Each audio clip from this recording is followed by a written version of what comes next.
It's like a PDF of something. PDF of the mantra. See how the book, you can use Sure, he's the only one that actually makes me put it somewhere. Is it possible? drinking. If you like some tea, we can take. Some tea? Okay. Leave this one or like a new one or? All right. That's what happens. Oh, okay, Set that clean, so add to it. repeat it.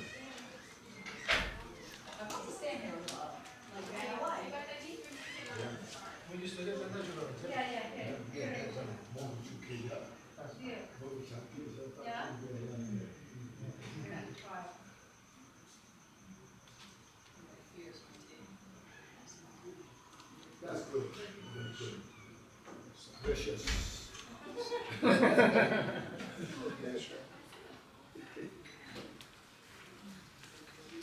Gosh, I think.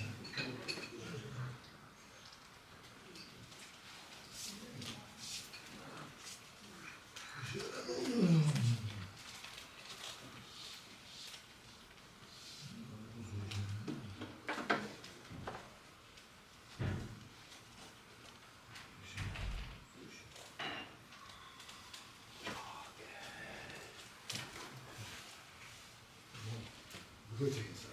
아유, 내가 저거에 뭐, 이런 좀 동소사.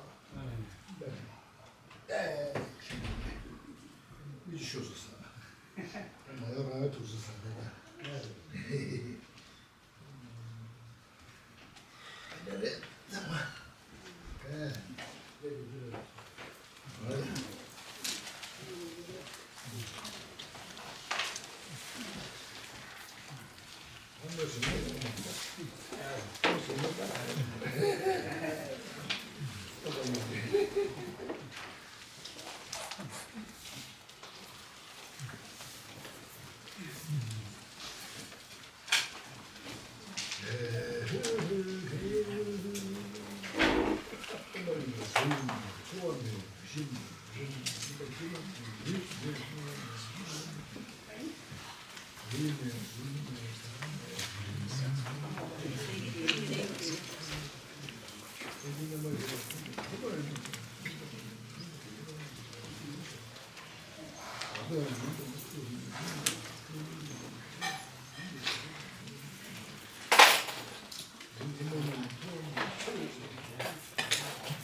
Formal finale.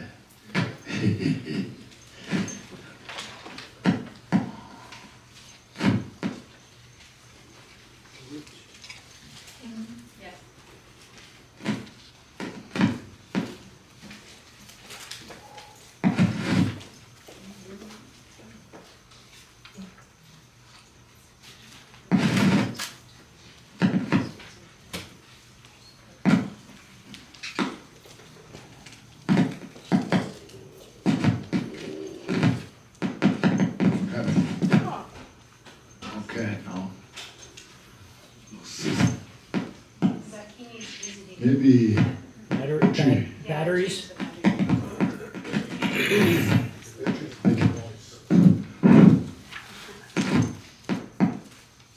Fresh batteries?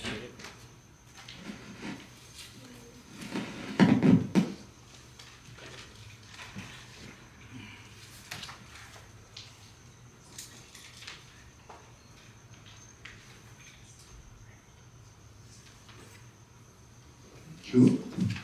Oh, see.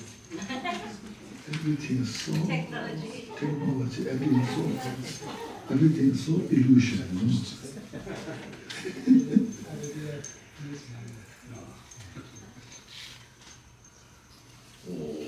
Oh, but also do samaya, maya paraya,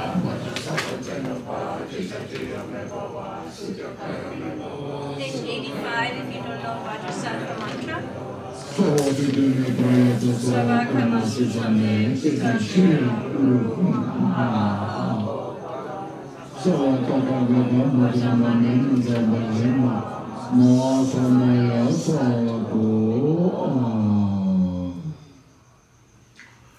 Sanje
Thank you. Okay, first take a deep breath. Inhale fully and exhale all your stress. Once more, please inhale fully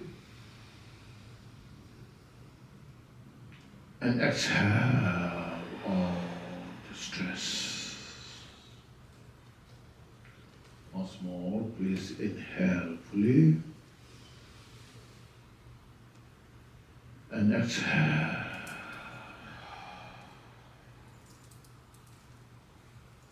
Just refresh your mind and just appreciate this opportunity we got.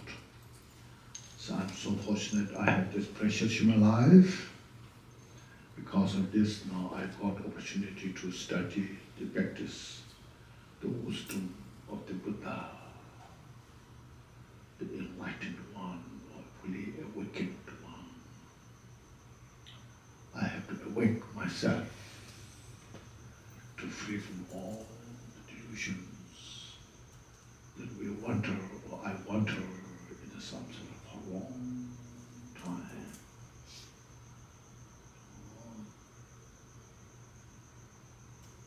Even though I have studied Buddhist for a long time, still I'm not getting enough to convince myself to follow the path. So arrogance is very stubborn. Arrogance is very stubborn. So it needs this kind of Buddha's wisdom. So then I will no longer wander in the samsara. And this not just only for me, all the association is in the samsara. Countless there.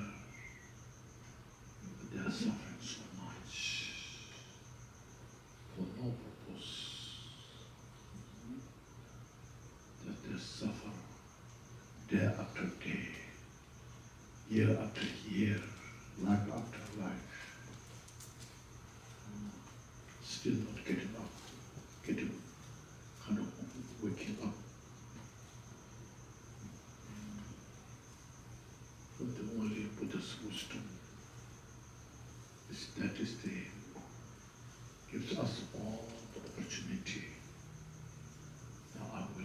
express this wisdom in my own mind. Yeah, so cultivate that mind of enlightenment for the benefit of all sentient beings. So for this purpose I will study to practice the Dharma teachings. As we have done this now, yesterday, this morning.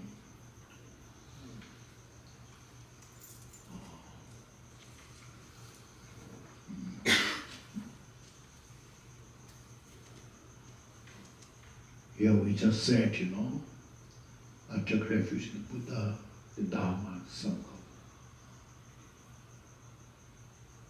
to attain the enlightenment, Buddhahood, until I become Buddha, until I achieve enlightenment. By the practice of generosity and other good deeds, may I attain Buddhahood for the sake of all the sentient beings. Then may all mother sentient beings have the happiness and causes of happiness. May they free from suffering and causes of suffering. So there are causes of suffering, you see. The root cause is the ignorance. And with ignorance, confusion rises from the ignorance. When you study Dual Ornament of Liberation right at the beginning, so all the phenomena, they are true. But in the true category, those two, samsara and nirvana. The nature of the samsara is empty. The mental formation of samsara is confusion. Because of the confusion, it characterizes as the suffering. And the nature of the nirvana is emptiness.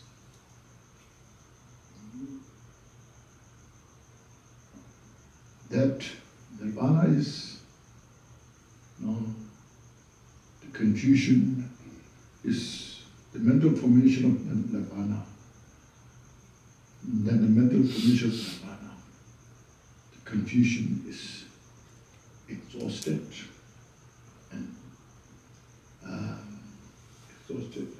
dissipated. Because of that, confusion is exhausted, dissipated,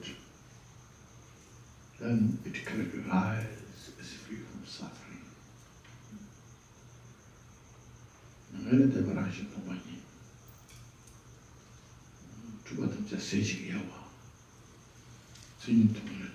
Free from the suffering. What is the cause of the confusion? It's called the great ignorance.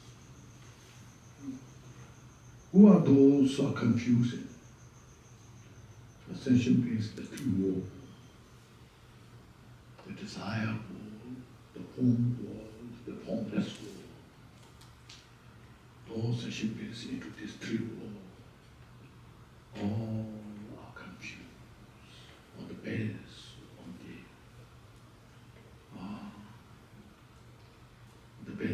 the ignorance.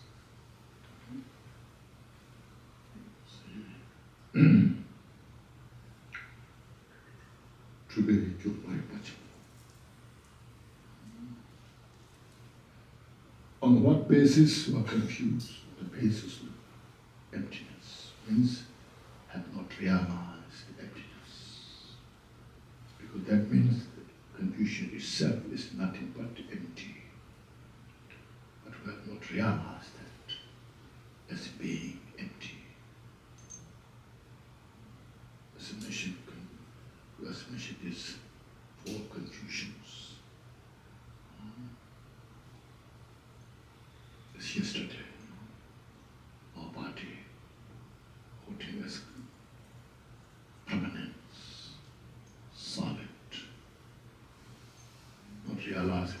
state of suffering, still seeking joy, happiness in the suffering. I say, that's a vision. It's an oxymoron, Well, we're in the suffering, and we're looking for joy, happiness, So the Bodhisattvas who knows that they're laughing, These all the stupid sentient beings. When they are swimming in the suffering, in the swamp of the suffering, they're looking for joy and happiness.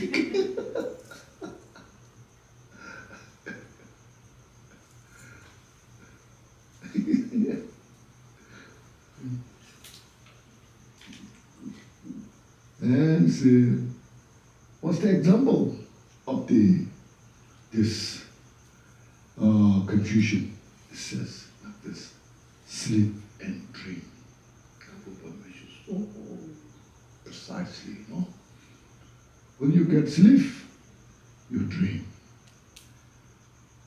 If no sleep, no dream, You go to sleep and then you dream. So sleep is like ignorance. And dream is then we're confused within that, Get confusion. So beautiful,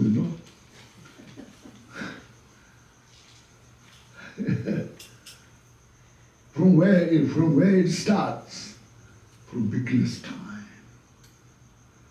And then says, what's wrong with that? Nothing but suffering. So then, when you can dawn the wisdom or realize from this suffering, so when you achieve Buddhahood, then you can free from suffering. And if it is possible that there is kind of a liberation free from the suffering without effort, it's called unending, means there's no self-liberation. We have to make effort. Okay? See, you cannot expect, I hope one day I'll be free from samsara, I pray, I hope I will be free from samsara. I pray, Buddha help me,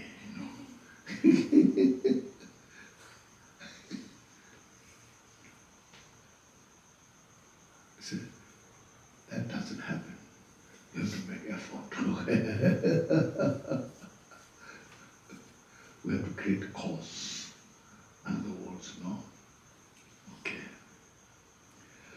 So that we are talking yesterday, this morning. This I tried to explain as best as I could, according to my ability. And I'm very limited in many ways, but I try to be helpful in this degenerated time. We all just rely on the prayers. Let's pray for world peace, How many prayers are we in the world and how much peace is there now?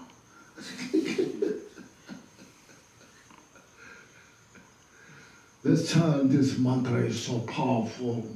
Let's chant 100 millions then for world peace. Then organizers themselves, they're fighting.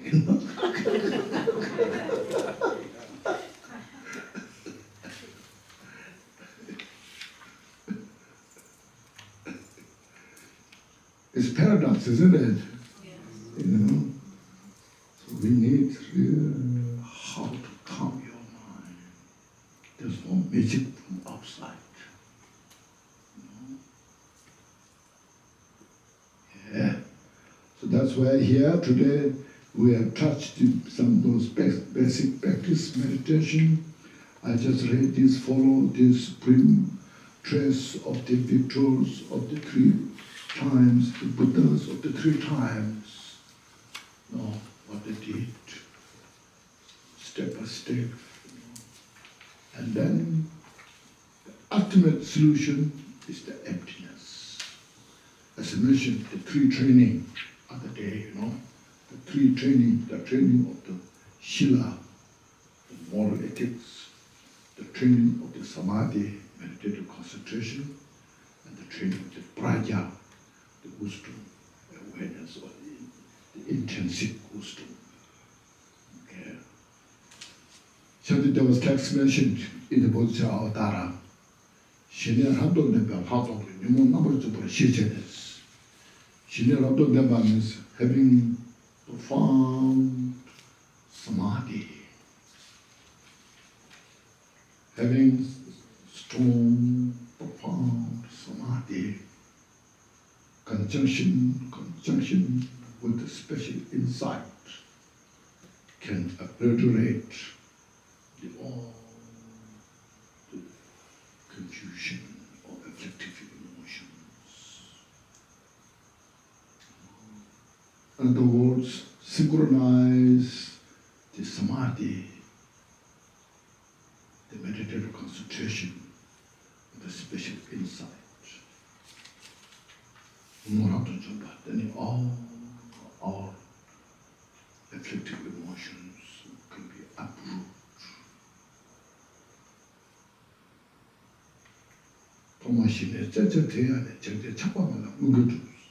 But first, how to create the samadhi.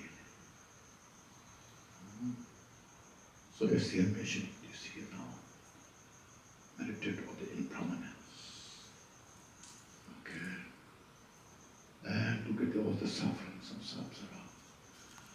And then you just can get the conviction that nothing is essence to be achieved. You work hard in your whole life. At the end of your life, now I walked that long and that many hours, for many years. Now what I got substantially in my life.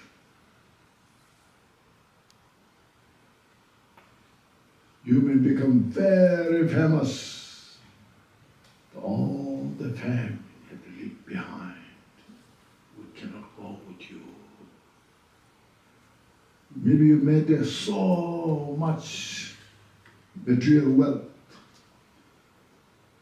but this all you have to leave behind. You cannot carry a penny with us. Even including this our precious body. We cherish so much this body.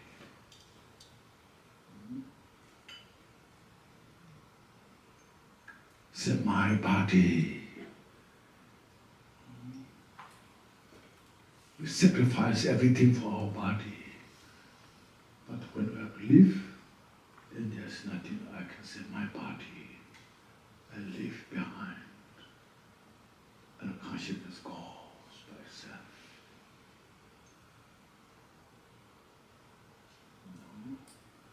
Is that right? See, what you carry if you have this wisdom, bodhicitta, your mind.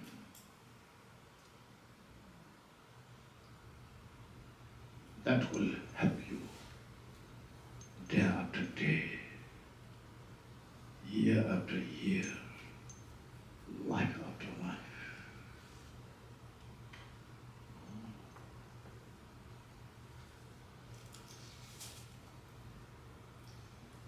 So those great masters who has those great wisdom, they put emphasis on this. So when you have the opportunity, which is very rare, never lose it. Don't miss the chance, the opportunity. So the trace of the victories of the 3 times is not just only Buddha's of this life, this eon, Shakyamuni Buddha, Buddhas of the past, Kashyapa, all this, and future Buddha, they all will teach you this, the three trainings. Same.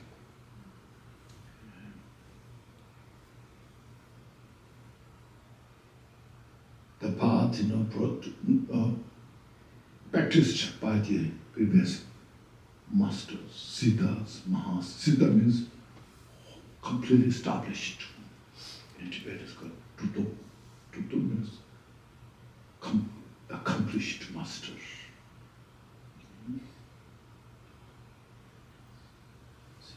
So the life force of the expression, Dhaka and Dakini expression, the essence, the total, complete essence of that is called life force. Dhaka expression, is great compassion, and Dakini is great wisdom. That is the Mahamudra. Without realization of the Mahamudra, we cannot cross the bridge of the samsara. So Mahamudra is not outside there. It's mind as mentioned, mind as such, mind itself. How you understand this morning, when you practice the meditation, you see, first you transform, how you transform mentally, you transform yourself into the enlightened state. You transform all the universe in your mind. Then when you see all are enlightened, it's the product of the mind. See? You have to understand how your mind is powerful. Yeah. This is not something Buddha created, but this is something we are in that nature, but we don't know. We miss that. So Buddha realized that nature, introduced us. This is who you are. This is your reality nature. Right now you are confused.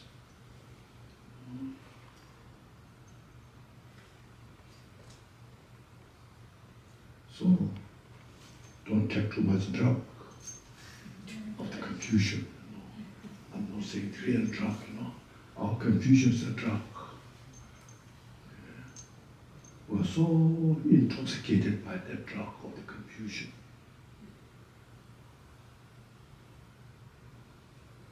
Then you are lost your all ability what you can do.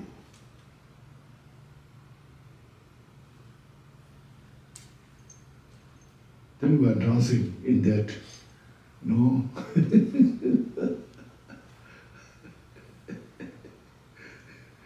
dancing in the samsara.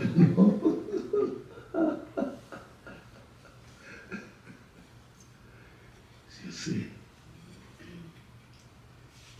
So now here Jesus will bring some quotations. He's not just saying, I'm saying this, but Buddha said this, for legitimize the teaching. Back the teaching is authentic teaching. Because in the Buddhists, there's no wiser than Buddha. If somebody says he's better than Buddha, there's something wrong with that,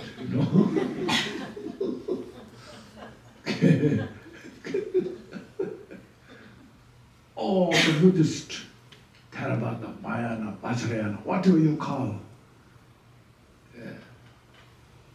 we all follow the one Buddha.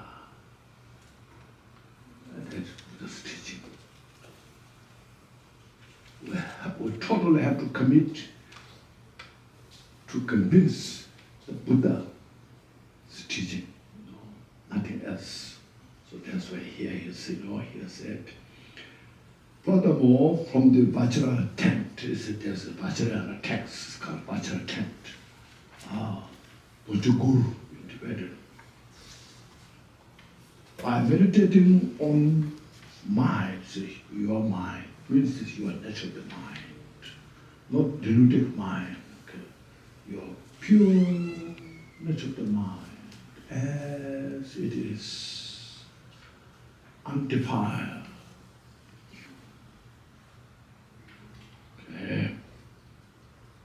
On the spring path to Buddhahood, the spring path, direct path to the Buddhahood. So then one will achieve the waking, means one will achieve the waking Buddha. You awake from the sleep. We are, as mentioned, as let us come up from the zone of liberation. We just sleep in the darkness, through the ignorance. So awake from the ignorance, awake. Awake the state in this life. We should awake, and those we should achieve enlightenment in this life. There is no Buddha or sentient beings other than one's precious mind.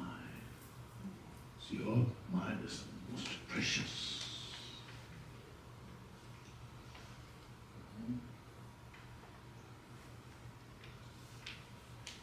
So, samsara we call, when your mind is confused, it's your mind that's confused.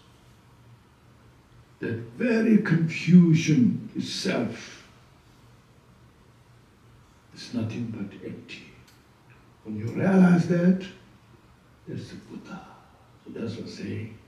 There's no Buddha or sentient beings other than your mind. See, it's all in your hand.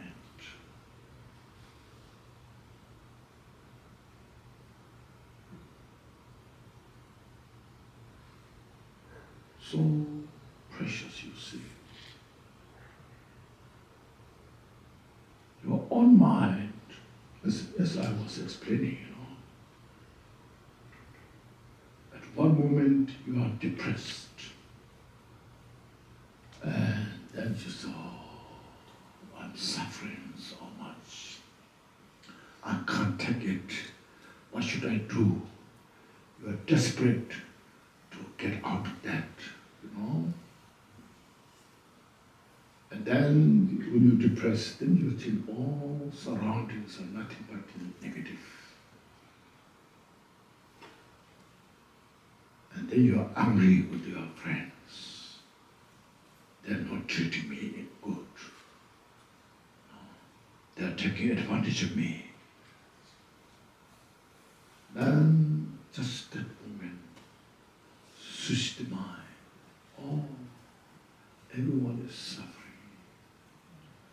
May my depression substitute all the depression of the sentient beings. May they free from this current depression. You just meditate, looking at the loving kindness, compassion, and your depression is dissipated, and you feel so relaxed. See, look at that, see, the power of the mind, how to make difference. In one moment, you feel such a samsaric state, and in the next moment, you are free from that state. It's your mind. So that's why these three trainings are so kind of indispensable path. It's a consummate path for the enlightenment. Some may say, oh, say prayer, this is good, Of course, I'm not saying prayer is not good. Of course, good. All the activities are good to connect. But now to find out the path the way to get out of. So this is how. So all those meditations are to support our practice. Because without kind of say, feeling of compassion, loving kindness, no, so you practice Mahamudra, doesn't do anything special. You feel dry, empty, what then? I don't feel anything. Empty is just empty. What I should do with that? But when you see, look at the suffering of sentient beings, and you see you have such great compassion, loving kindness. You have such a strong devotion to Buddha, enlightened masters. Then the mind is such a kind of, kind of become so kind of special place, has a power to understand what emptiness is about. Then you see, when you realize that all the delusions in your mind that have makes us no place. Because delusion itself is the wisdom. You know the four dharmas of Kabupa? I'm sure you have heard of. May my mind follow into the Dharma. May the Dharma follow into the path. May the confusion dispel from the path. That's the fourth one. May the confusion dawn into the wisdom. See, Bible has to say these four things. First, say, may my follow into the path.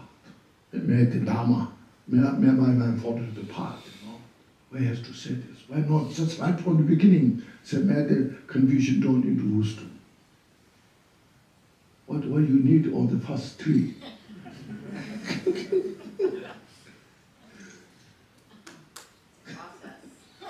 Oh, you see.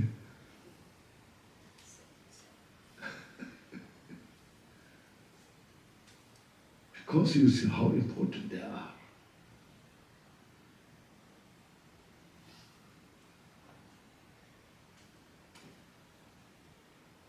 When you know when you are living is not so safe place. Until you know you are not interested, get out of that place. You just say, oh, I'm happy here. That's fine. I have been staying for a long time. I like here, you know. And how much kind of treasures is surrounded, you know. There's a lot of things now coming around to you, you know. So still say, oh, I feel comfortable, it's okay. But once you realize there's a lot of things coming around your place, then maybe this is not the right place to stay now, I must move. So in the samsara, you know, so in the samsara, I feel very comfortable in the samsara. I don't have to practice Dharma. No, I don't need Dharma. It's just troublesome. Why I should sit down there, you know? Instead of sitting, I just go out, go to the beach and enjoy, or the mountain, enjoy, you know. So, I sit there, depressed with yourself, you know.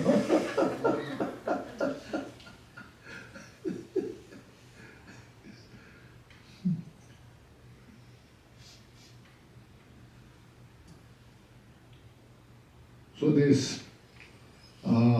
there is no Buddha or sentient beings other than one's precious mind. Your mind is the most precious. When you you take the Bodhisattva's vow, no? And you see,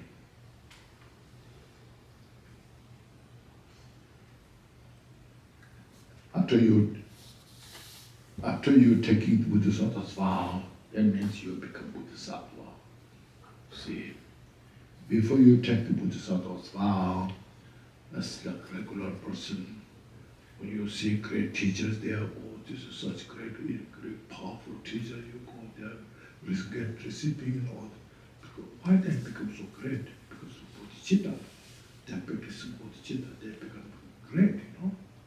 But now, when you took the Bodhisattva's vow, you have the same opportunity they have.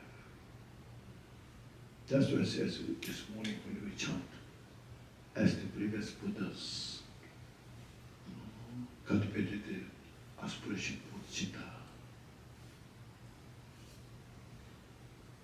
After they cultivated bodhicitta, aspiration bodhicitta, and they put the action of the practice bodhicitta, and they train step by step, they become Buddha. So today, I also, for the benefit of sentient beings, cultivate bodhicitta and practice the bodhicitta step by step. Then I become Buddha. You see it? See? So Buddha is not something outside there, but you are to become Buddha.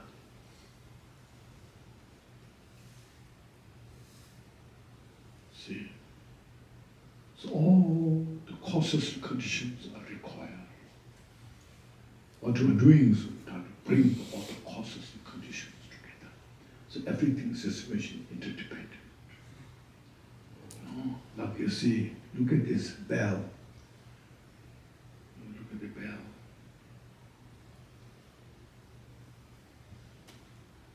And now I'm holding this. Still it's not making a sound. Why? My head is here, holding the bell, and bell is just freshly here. So now I have to move, you see.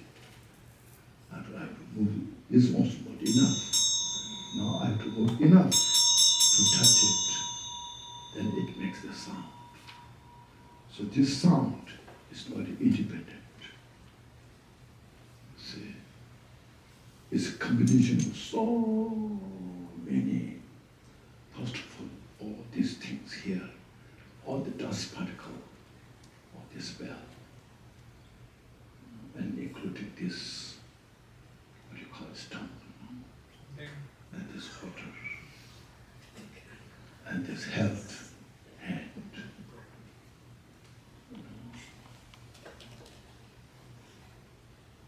So all this combination, each and every dust particle counts on this. It's called interdependent. That's what's called interdependent, you know. It's not just one, not just two. Inconceivable. Make the sound. Now when the sound is where? Is on this, on here, on the hand, look at all again, you know, you look at it. Sound is none of this each, or all combination. And you hear the sound. All sound goes in your ear, or it stays here, or where it abides. It's just a wave. It's illusionary. That's called illusion. When you realize this is an illusion now. Make sense? We don't pay attention about this. How much it needs causes and conditions.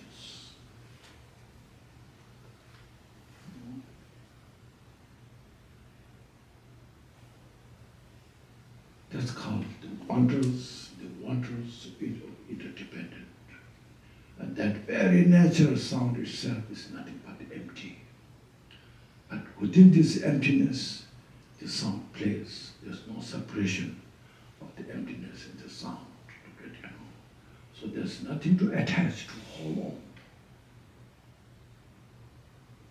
There's nothing to hold on. grasping. Oh, just play on the interdependent.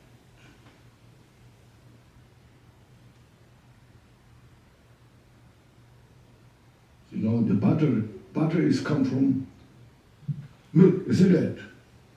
Is the butter milk?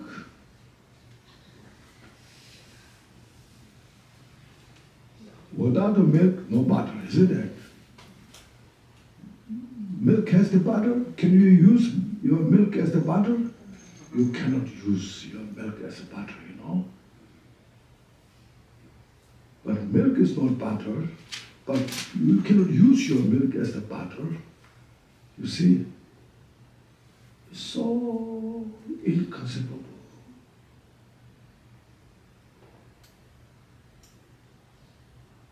So when you use the butter, it continues next stage. So it cuts the duality. I mean, it cuts the eternalist and nihilist. Butter depends on the milk. The milk depends on the something else. Oh, you know. So there's the call. Which is first, chicken or egg?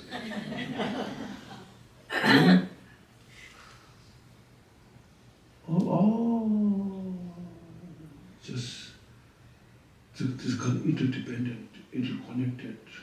It's everything's illusory nature. So meditate on this, you see. That understanding is called wisdom. Once you understood that, then there's nothing to attach, there's nothing to hate. So when you say, this is the enemy who hates me, what's behind that who has a hatred, that person? Where the hatred just started from the ignorance. Where the ignorance started, not understanding about that. You see, it's all just goes on. You know? Then you just see, there is something we want, peace and happiness. Nobody wants the suffering. Doesn't matter who they are. Even your ruthless enemy, he wants peace and happiness. Why? Why we want peace and happiness? Why? Why not somebody say, I am suffering, okay, I feel happy when I'm suffering. Nobody says that, isn't it? Why? Nobody appreciates the suffering. There's no one who doesn't appreciate the peace and happiness.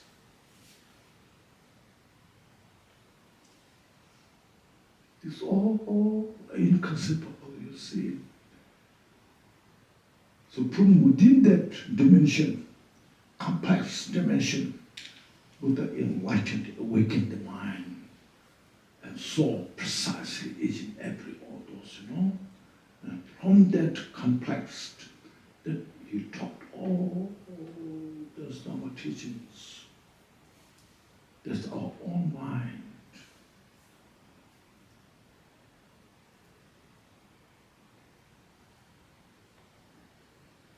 So when you study these things, it's so beautiful. It's not a religion. Do you think it's a religion? You know? It's the complete, all total complete.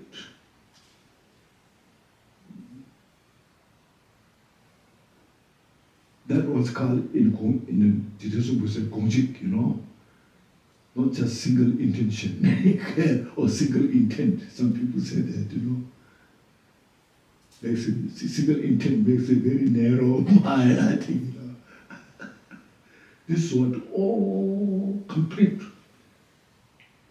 Yes, somebody say, it's a complete package, isn't it?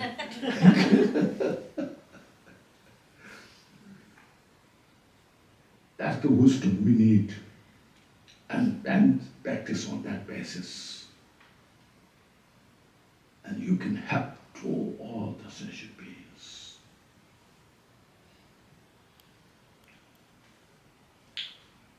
So then another quotation here is, from the Gua Samaja Tantra. You have heard that very popular Gua Samaja Tantra, the king of Tantra. In that, this is a complete. The Tantra is the Gua Samaja is a huge text, but this is the essence of all. Chanchu Semde, the commentary of Bodhicitta, have you heard of? Written by Nagarjuna. He wrote on the basis of this, that very nice text. In that said, being the devoid of all real entities, what's that? Being the devoid of all real entities. Means all entities, things that we have, is devoid of self. Okay. If you ask, what is devoid? The devoid of the self.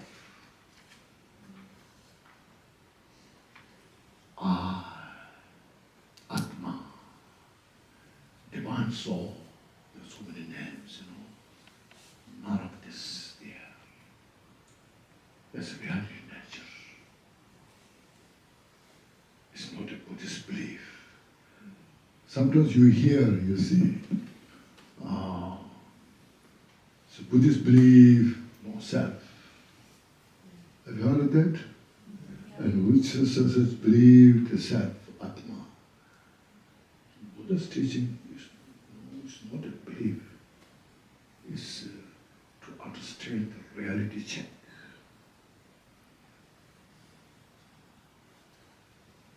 Unfabricated nature as it is. Okay? So, being devoid of all reality entities, utterly discarded all the objects and subject. Subject, our minds are subject. And then all rest is object. So basically, as yesterday mentioned, the 5 sensorial objects, the form, what you see from the eyes, all these objects, the eyes, the form, and all the sound, this exists, is object for your ear consciousness. The smell, all the odors are the object or the subject of the nose consciousness. All the food, taste, all those are object for the subject of the tongue consciousness. All the things that we wear, shoes, clothes, everything that which touches your body is the objects for the subject of the body consciousness. See, these all are just interdependent, interconnected. So see, utterly discarding. None of this exists as we perceive.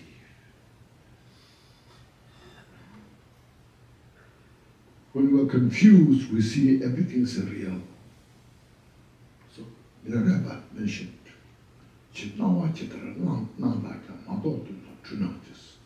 Minerva said, whatever you appearance in your eyes, ears, nose, when you don't realize you're perceiving something real. No. When you see the form beautiful, not beautiful, ugly, all this,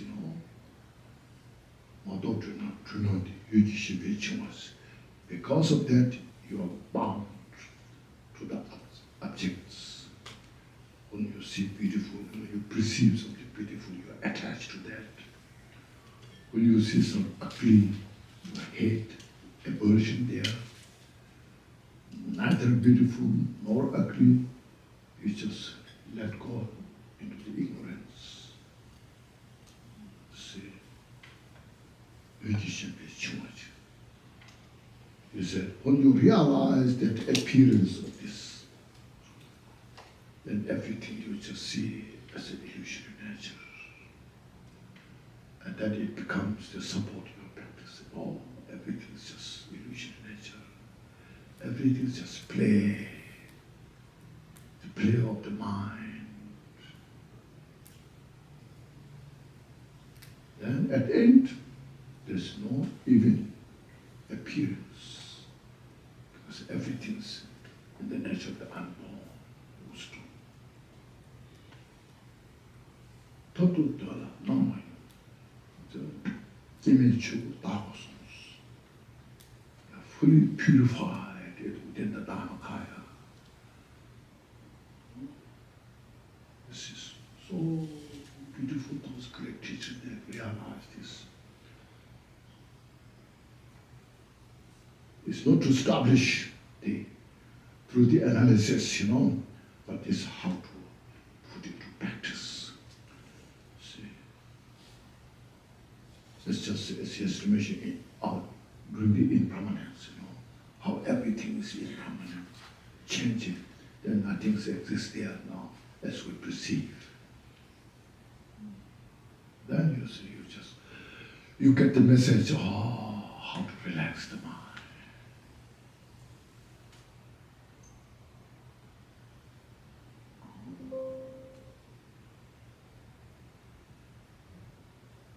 That's why it's good, utterly discordant. It's not saying negating. Okay? Sometimes you negate, you're debating, you debate, negate. So this does not exist, you negate. It's not that. From your own experience, you see everything's illusion in nature. There's nothing to accept, there's nothing to reject.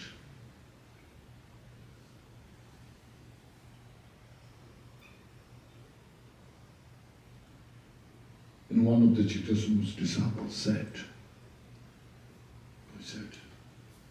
Kashi, Gyaltshen Gyebe, Namdote. Gyaltshen Gyebe, Namdote. Namdote, Nabartoba, Gyaltshen Gyebe, Nyumo. Or, as mentioned, these are mental afflictions rise from the conditions. When you see the beautiful things you are attached to, when you see ugly or who hates you, there's anger, hatred. These all rise from the condition. Your own mental factors arises from the condition. And it's the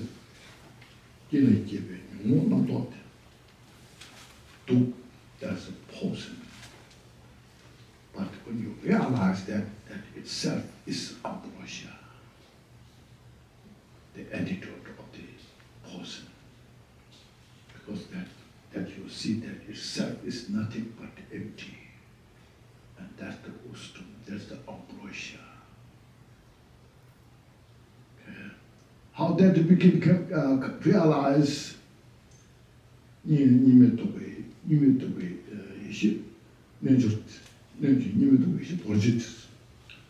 this, you need a wisdom of non-duality, wisdom to realize that nature. When you have that non-dualistic Vajra wisdom, there's nothing to avoid, there's nothing to achieve. Once you see. This is just ambrosia. teachings that we need to study, practice. You should aware. You should aware yourself. Sometimes you say, I got a glimpse of that. Oh, so beautiful. And then if you don't remind, it dissipates, okay? That experience will dissipate. But you have to remind yourself again and again. Refresh it again and again. Then you appreciate yourself. Okay? That's the beauty of the Dharma. And this is the beauty of the method.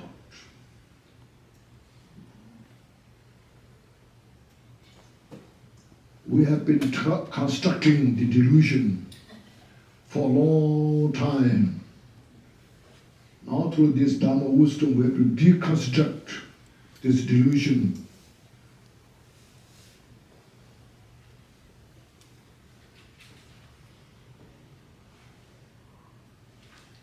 Okay, so yes. These are so very profound, you see. Without this explanation, it doesn't make so much difference, you know. I mean, you say, oh, what does it mean, being devoid of all real attitude? What's that? You know, utterly discard all objective subject. Get rid of all the objective subject. What?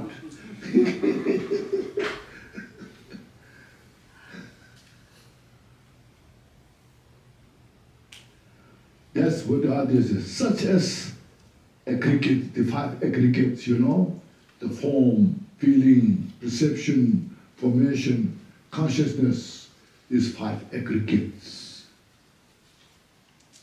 So it itself shows, oh, Bhakti, this is 5 aggregates, it's not just one.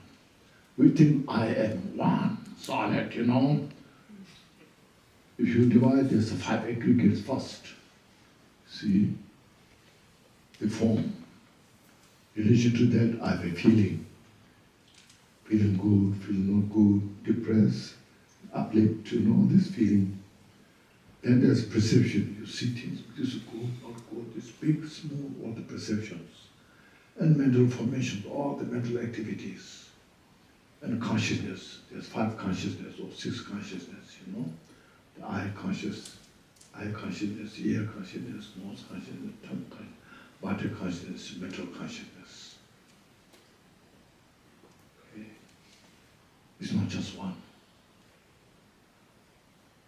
Then when you divide that, then there comes, you see, elements, the 18 dhatus, 18 elements. Then they are called sense fields. There's 12 sense fields, 12 ayatanas, you know that, you know. The 5 aggregates, 18 dhatus, 12 ayatanas.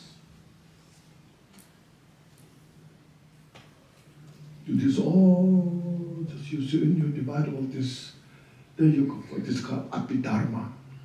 Then you see this wisdom helps you, nothing is independent. Oh, just, you know, very illusionary nature. But moon's reflection in the lake. When you look at the reflection, the moon in the lake, you see the moon, real moon, you know. But it's a moon's reflection.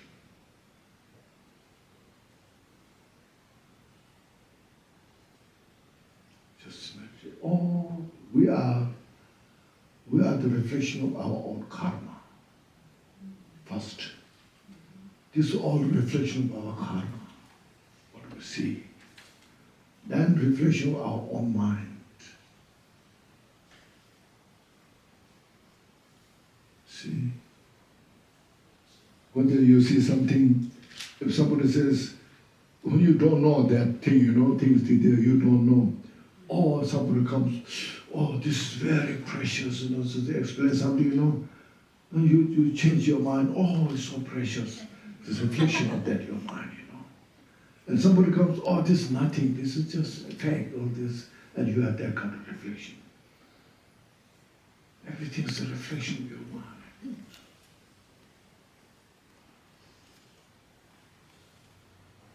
So realize that.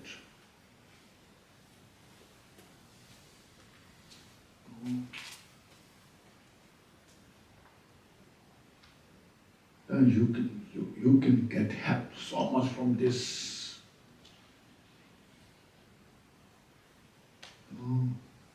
Then you will be really civilized person, you know.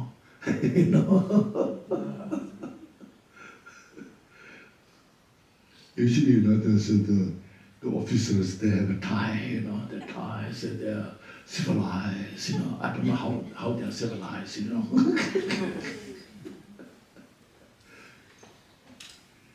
If you really have the tie of the bodhicitta, then you are really civilized, you know. You wear the tie of the bodhicitta, okay? And then imbued with the love and compassion and wisdom, then you are really civilized person in the world, can bring great peace and happiness. Otherwise, you tie your neck.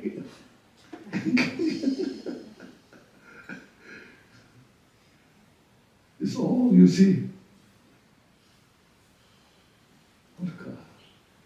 It's all just made up, you know. So then, if you wear the ties, people are respecting you. When they don't have ties, this some ordinary person, you know. It's very strange, you know. So now it makes sense. So look the 5 aggregates, 18 dhatus, 12 ayatanas, 18 elements, and the 12 sense filled, all so just division within that. You divide dust particle, each and every, you see, through the investigation of the mind, you see the nature is empty. And then when you realize that nature is illusory nature, within that illusory nature, everything functions with causes and conditions. That nature of that causes and conditions, that which combine together, there's nothing but only empty. That very emptiness is manifest within that appearance, especially like the moon's reflection in the water. You see the moon's reflection in the water, but that very nature is empty. You touch water, you cannot touch the moon. Just you see, but you cannot hold. Everything is like that. Those who realize, they can demonstrate. We are still not realized, we still see kind of tangible, very solid, see, for me, because I'm not realized. Those who realize, Kabupa, when he was in his room, this small room, yes, maybe 5 people can fit, and there's one pillar next to his bed. One time he's teaching a group of people there, some senior students.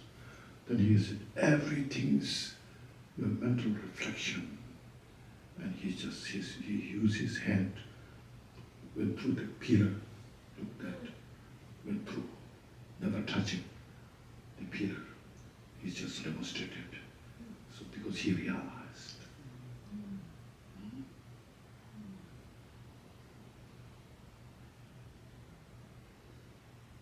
Okay.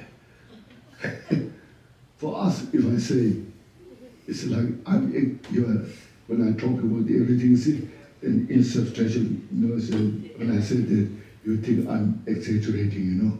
It's not insubstantial, it is substantial, you know. I can touch it, you know.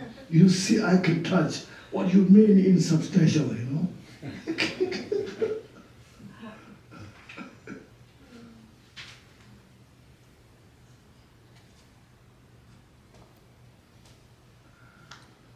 That's, you see, The method is, the way is the main point, again, we will repeat that, to dissolve our delusions, mental delusions. That's the point. Our ignorance, our stupidities, you know.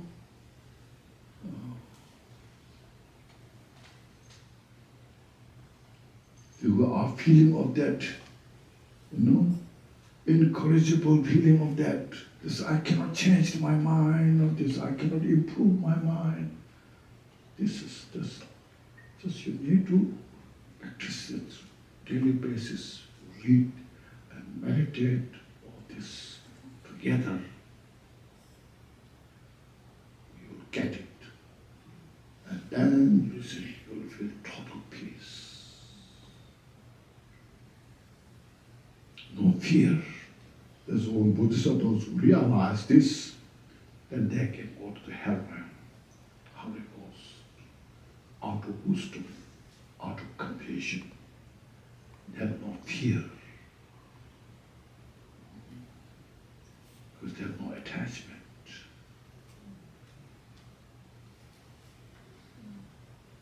Yeah. So see, equally of the selflessness of all fundamentals, selflessness is equal. Everything means nirvana, samsara, both are equally selflessness, equally emptiness. At the same time, is functions, everything within the emptiness is interdependent. So interdependent and the emptiness are synonym. Yeah.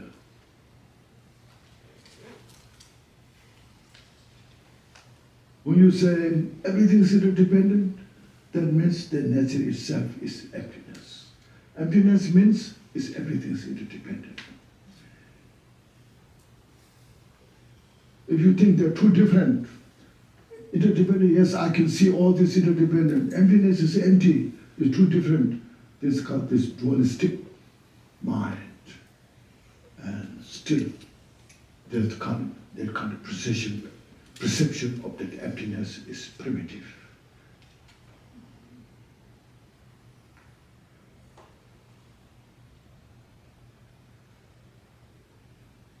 Then you have such great alert in your mind. Alertness, mindfulness, always conscious. Never distracted.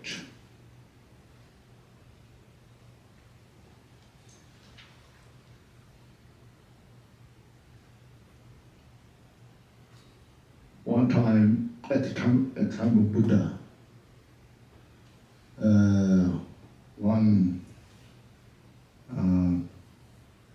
there was a king in the borderland. He was not a Buddhist. And then he married to a Buddhist woman in the central part here. And the family requested Buddha to bless. And Buddha said, yes, you should marry and go. And she went there. After some years, then the king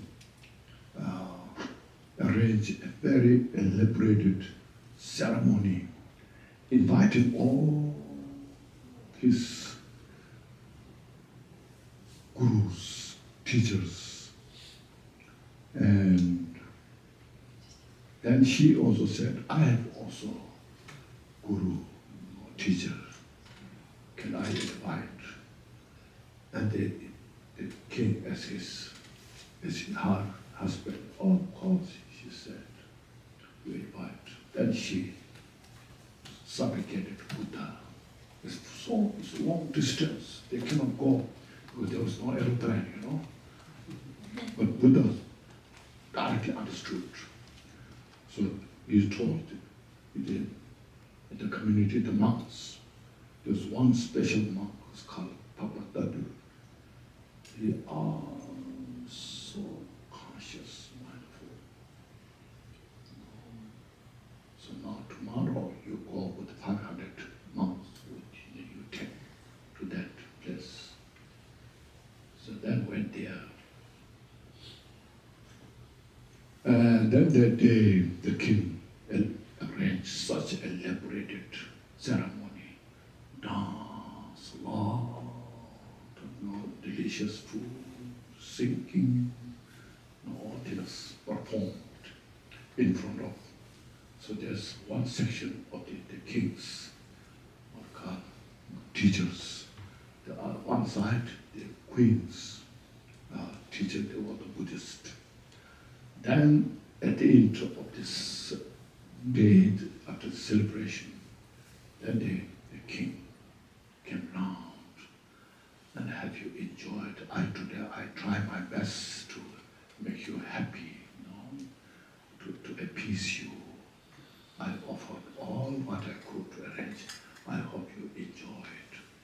And all his gurus said, oh, you've done a magnificent. There couldn't be any better than this. Then when he came to that monk, he said, the monk, I hope you enjoyed all this. And the monk said, no, I didn't see anything of these things, The king says, how come? I'm showing in front of you how I can trust that you don't see or you haven't enjoyed. Very strange, And then that monk said, I know it's difficult to explain, but can I tell you something? The king said, oh yes, please tell me what you have something to say. And the monk said, tomorrow you just perform all that today you did. And then you just bring out a prisoner who should be given capital punishment. Bring him out. Give him in his hand a bowl filled with the water or oil, just to the rim. And then take him round, in the center of all the dancing, music, everything, And then there, one guard in the front, one guard the next, and tell that prison, if you spilt one drop, that woman you will be persecuted. Then the king said, oh yes, I will do it. That can be done very easily. So next day from his prison, a prisoner that who did all the bad things. And then he gave that bowl of food filled with the oil or the water filled. And then the king talked to the prisoner as the monk instructed. So then he took in the middle of that dance, music, all the magnificent things. And then at the end, when he saw the end, he didn't spell even one drop. Then the king said, did you enjoy all that I played, all this music and dance, all this, He said, no, I couldn't see anything because I'm completely here and it is, You see, my mind is totally occupied by this. So then the monk said, this is my case. In the samsara, there's nothing to enjoy. Everything's illusory nature. Play of the delusion. So the king was totally, changed his mind. This is how Buddha taught his followers. All my gurus, they are fake.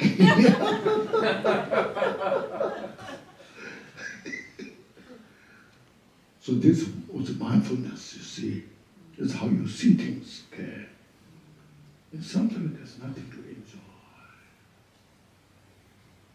But we're so deluded. Make sense? Yeah. So these are some of those teachings. and Milarepa as well, you see. Read the Milarepa's life story. So, we cannot do as Milarepa did, but we can inspire what he did, what he taught. That's how Buddhism is established in Tibet. So profound. During the 11th, 12th century,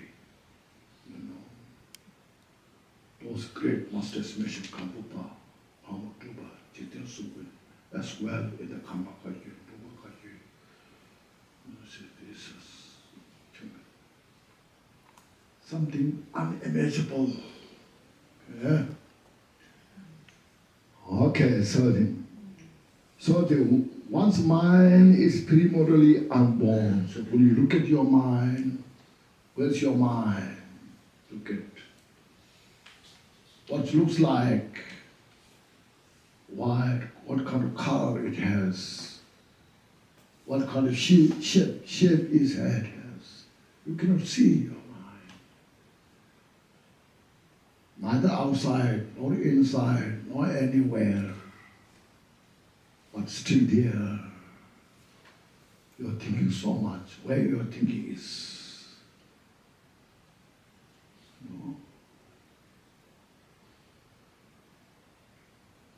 When you're depressed, where is it depressed? Where the depression is there. You get, Oh, just illusion. There's nothing to see. It's called unborn. Okay. That very your busy mind itself is unborn. It's not that mind is something. It's unborn. It's not unborn. The inseparable. Your mind. So when you look at that, you need. That's why shamatha, calm abiding. Meditative concentration is called shamatha, abiding. You just mind slow down, relax, and then you look. It's nowhere. Then you cannot dig so much. There's nothing to dig. You just need to relax there. You just abide there. There's nothing to see that. That itself is called unborn. Then when you look at there, when you are attached to something, somebody you're attached to, look at the attachment. Where the attachment is, I'm so attached. Where? It's nowhere. It's illusion. It's delusion. You're angry, your heart is beating. Where this anger exists? It's nowhere. There's no color to see. There's no shape to see, touch. It's all as this is illusion, same as the mind is illusion. It's called unborn. But they say, oh, it's illusion now. There's nothing to do, nothing to maintain, go around. You suffer. So we have to work hard to free from suffering. So to protect the minds, loving kindness, compassion, these all need no training, you see. First to get rid of the anger, you practice love and compassion to all sentient beings, including your enemies.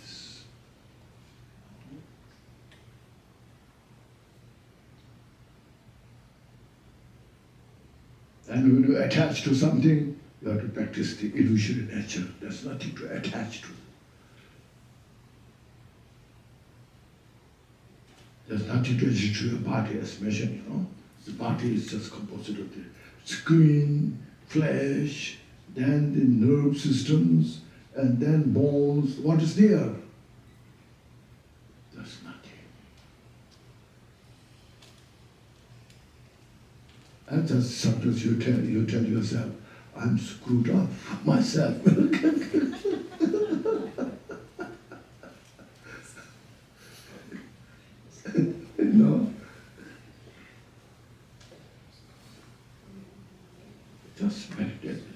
will give you such great comfort, you see. No fear, nothing to fear, just relax. And you feel so freedom. That's how to achieve the freedom. Not be uptight. So just need to just relax, open mind, especially unconfined mind. You know, cocoon. There's a bee, insect, cocoon, produce the saliva and makes the thread, make a cloth. Like a silkworm, there's a cocoon trapped my own saliva and trapped myself on. So we are trapped by our own imagination, our own thoughts. We are trapped within that, you know. We suffer that there.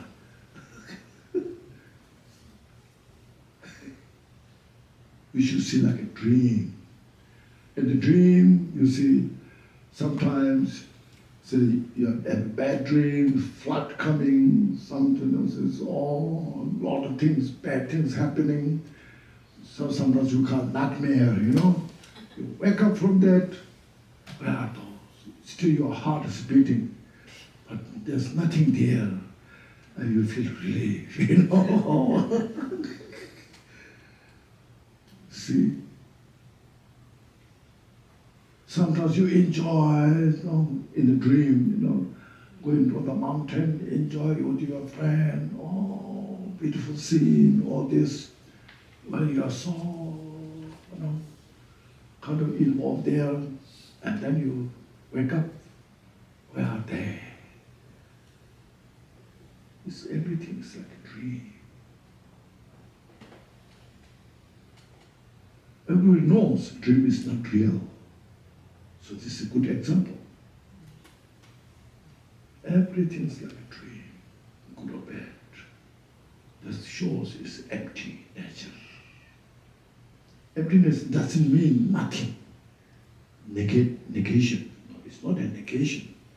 There's no it exists independently. Everything functions with all these things. So you meditate on this. That's called wisdom. When you have that wisdom, then you can obliterate all the delusions from the root.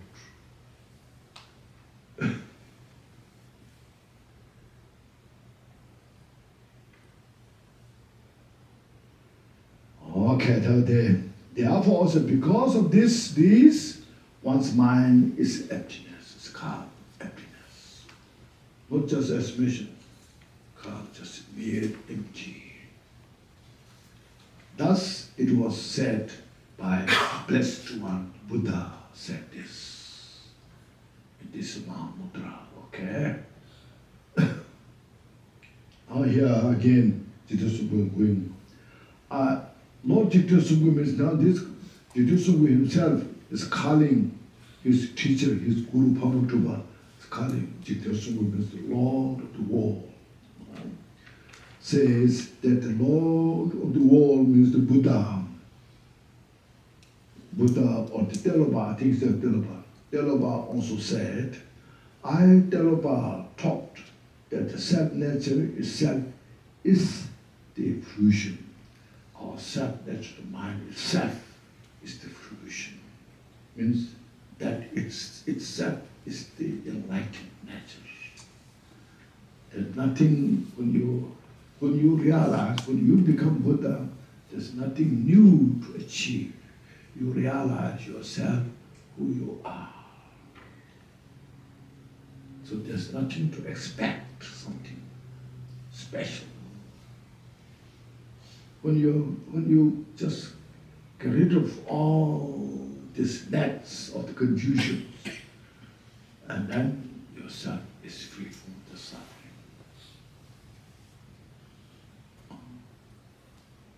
Fruition. Because of this profound teaching, meditate on the Mahamudra of your own mind. So Nachi will say this. Because of these quotations, explained from the enlightened masters. So now you meditate your own mind as the Mahamudra, the co-emergent.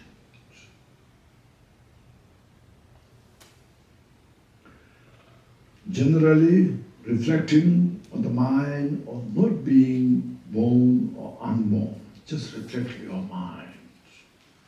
You can call born, you can call unborn. There's no separation.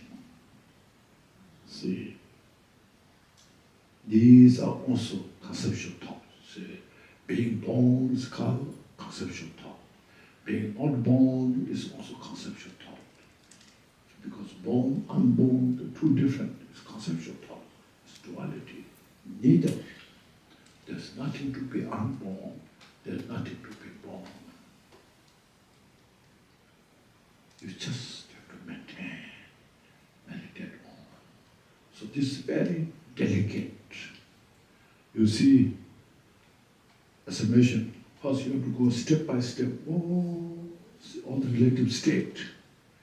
Because you know the relative truth and ultimate truth. You know those two truths. Without the relative truth, there's no ultimate truth. The ultimate truth itself is relative truth. The relative truth itself is ultimate truth. It's non-duality. Because without relative truth, there's no ultimate.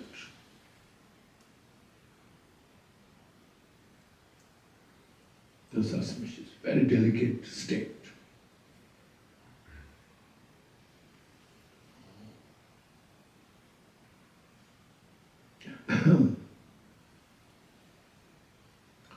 Our conceptual thoughts, tighten or release all these various states of samadhi. Samadhi result in birth in the higher divine plans. When you say this all words, do this good, don't do these bad things, all this is to born in the higher realm. But in ultimate itself, there's nothing to be higher or low. There's no inner high, there's no inner low. There's no right or wrong, or left.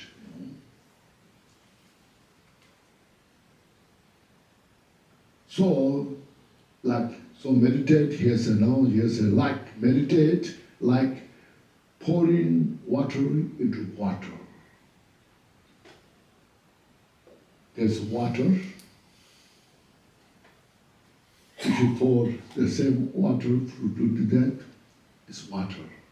So that who you are initially, that your mind itself. And then through this meditation practice you do, and that itself is no different from that what you are. There's sometimes called ground Mahamudra, path Mahamudra, fruition Mahamudra. It's all just different levels, but same nature. My suffering is nothing but is empty. When I'm happy, it's nothing but empty. There's no different. There's an emptiness. But I still like happiness. I don't like suffering, This is my dualistic mind. Otherwise, those enlightened masters, for them, no difference. If somebody there comes, praise you, Bodhisattva, oh, you are so great, oh, I appreciate you. You are benefiting sensibly, you are a source of all the peace and happiness of all the world, I praise this sight. I should be happy, And there's one demon comes there, you are so bad, you are so ugly, you are destroyer of all the peace and happiness, and they take all the bad things. So this both, this great Bodhisattva has no difference. Because it's just noise. It's just an echo. No? Like an echo, you go to the mountain, go near to the mountain, then you shout. Hi, you shall shout, and the echo says, hi, you know. You are so beautiful, echoes sound back, you are so beautiful. And you shout, you are ugly, it will sound back, and you are so ugly, you know. So the echo is just echo, you know. So all sounds is like an echo. So there's nothing to attach who praises you. There's nothing to hate who abuses you. Because you equalize your ego. Your ego is minimized and obliterated, purified. So that brings the peace, happiness, and joy. There's no fear.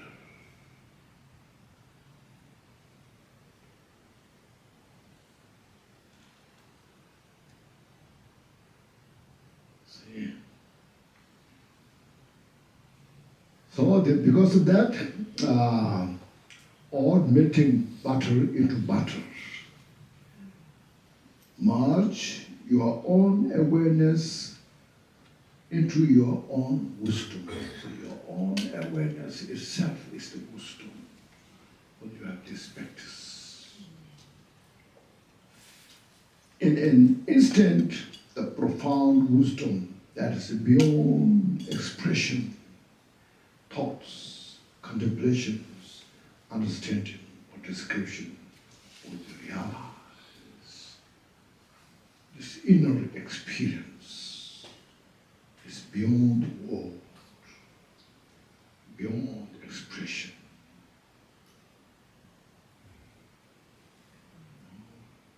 This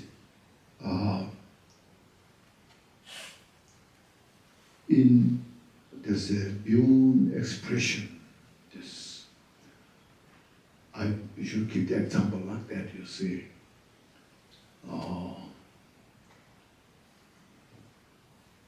There's a special honey that's come from another world, say. And then person who knows about that honey, who experienced that, and the group of people will explain this honey is so good, this explain all. For days you explain. And then you just ask, what do you think about? It looks very delicious, you know, but still have no idea, you know, what he's talking about, you know. But then you just give and drop to each of those persons. Then finally it's, this is what he's talking about, you know. So this experience, you can explain. You have to experience yourself, because your own mind. See, that's why you need meditation. There's 3 training, so important. The 3 trainings are indispensable. Pure contact, and then meditation, pure view. They combine that together without separation.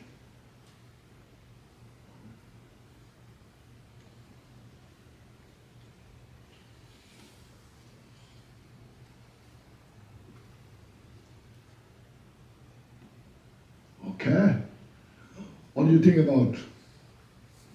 It's good, isn't it? This is the Mahamudra, so steps mentioned in the title of this, Chitta Sutta says, you see, the letter to Tapa Dorje, on the stages to Mahamudra practice, you see, we go step by step. When you go step by step, then you can understand what it does, what it means.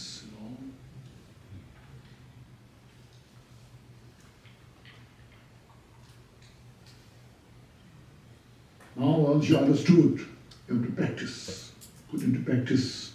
If you don't practice, then it will do nothing.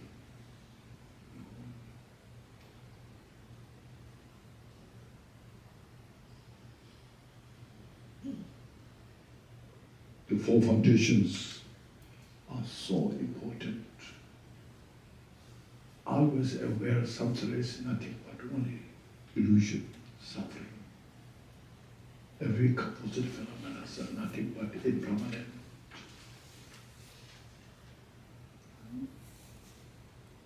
And then develop devotion to Buddha and other our great masters.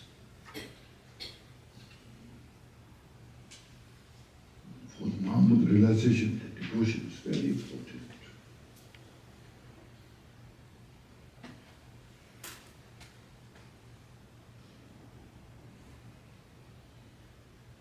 Now here says, Hidusuma says, only a fortunate one can realize this, you see. Fortunate, you have to accumulate merit, wisdom, practice the seven-length prayer, doing prostrations, seeing all the Buddhas, making offerings, all the outer offering, inner offerings, secret offering, all offerings, infinite offerings, unparalleled offerings, and purifying all our obscurations from the depth of the mind, rejoicing all the excellent qualities, activities of Buddhas, Bodhisattvas, constantly request to turn the wheel of the Dharma for the other sentient beings' benefit. And then request all the Buddhas who are going to retire to stay with us and dedicate all the merit you gather, the every sentient beings to free from samsara, achieve enlightenment.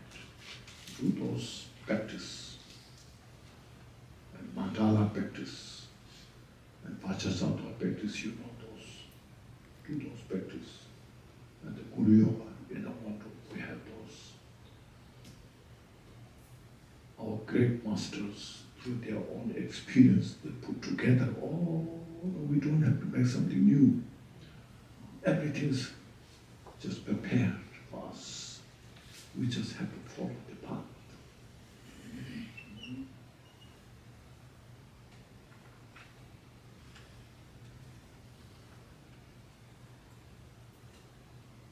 Buddha researched everything, okay? Now we don't have to research anything. We just have to capture what Buddha said, the result what Buddha brought up through his research, you know?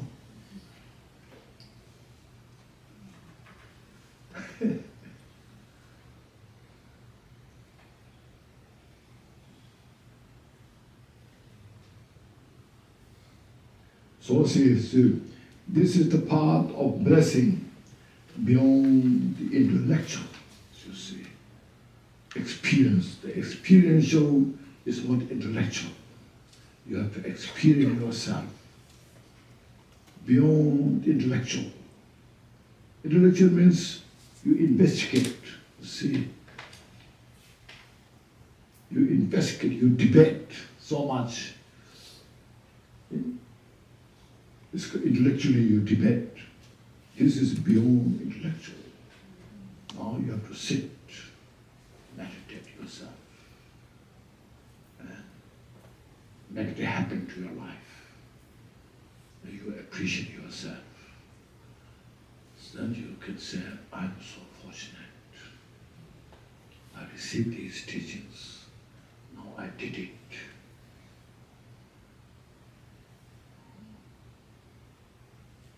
And as mentioned, there's nothing to derail. Okay.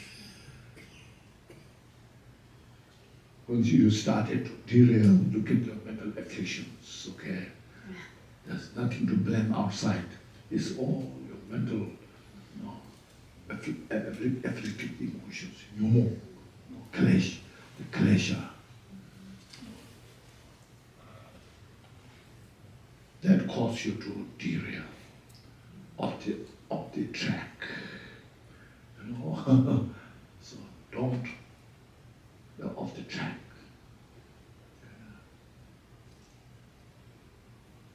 Go straight forward, and you'll never waste your time.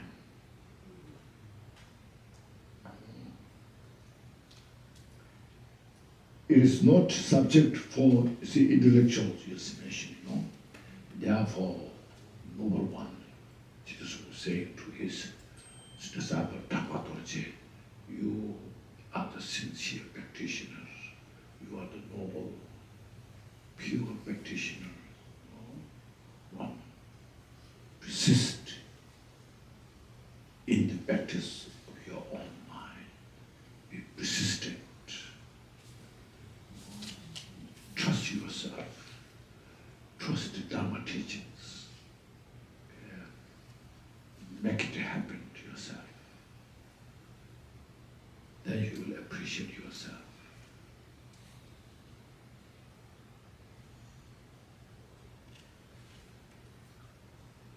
Okay, I think we have done. Lord, if I read the next say, this completes the precious Guru's profound instruction by Jigten Sumi himself.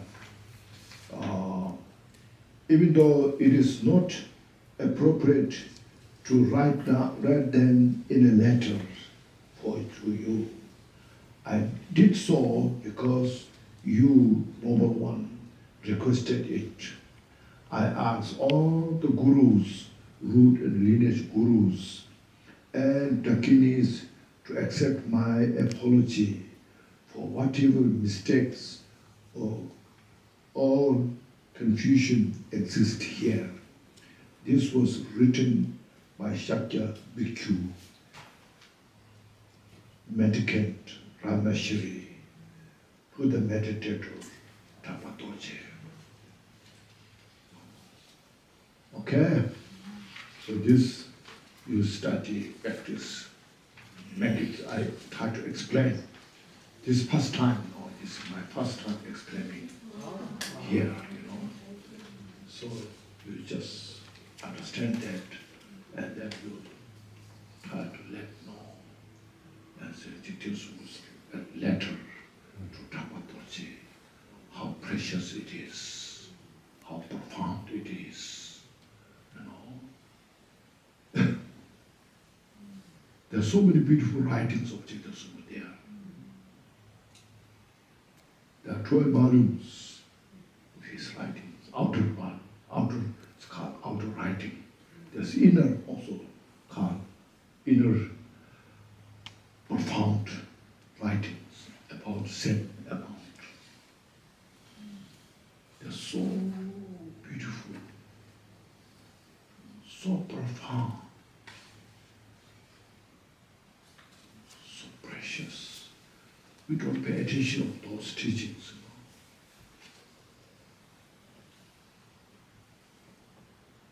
Okay. Do you have any questions? Yes, Rick.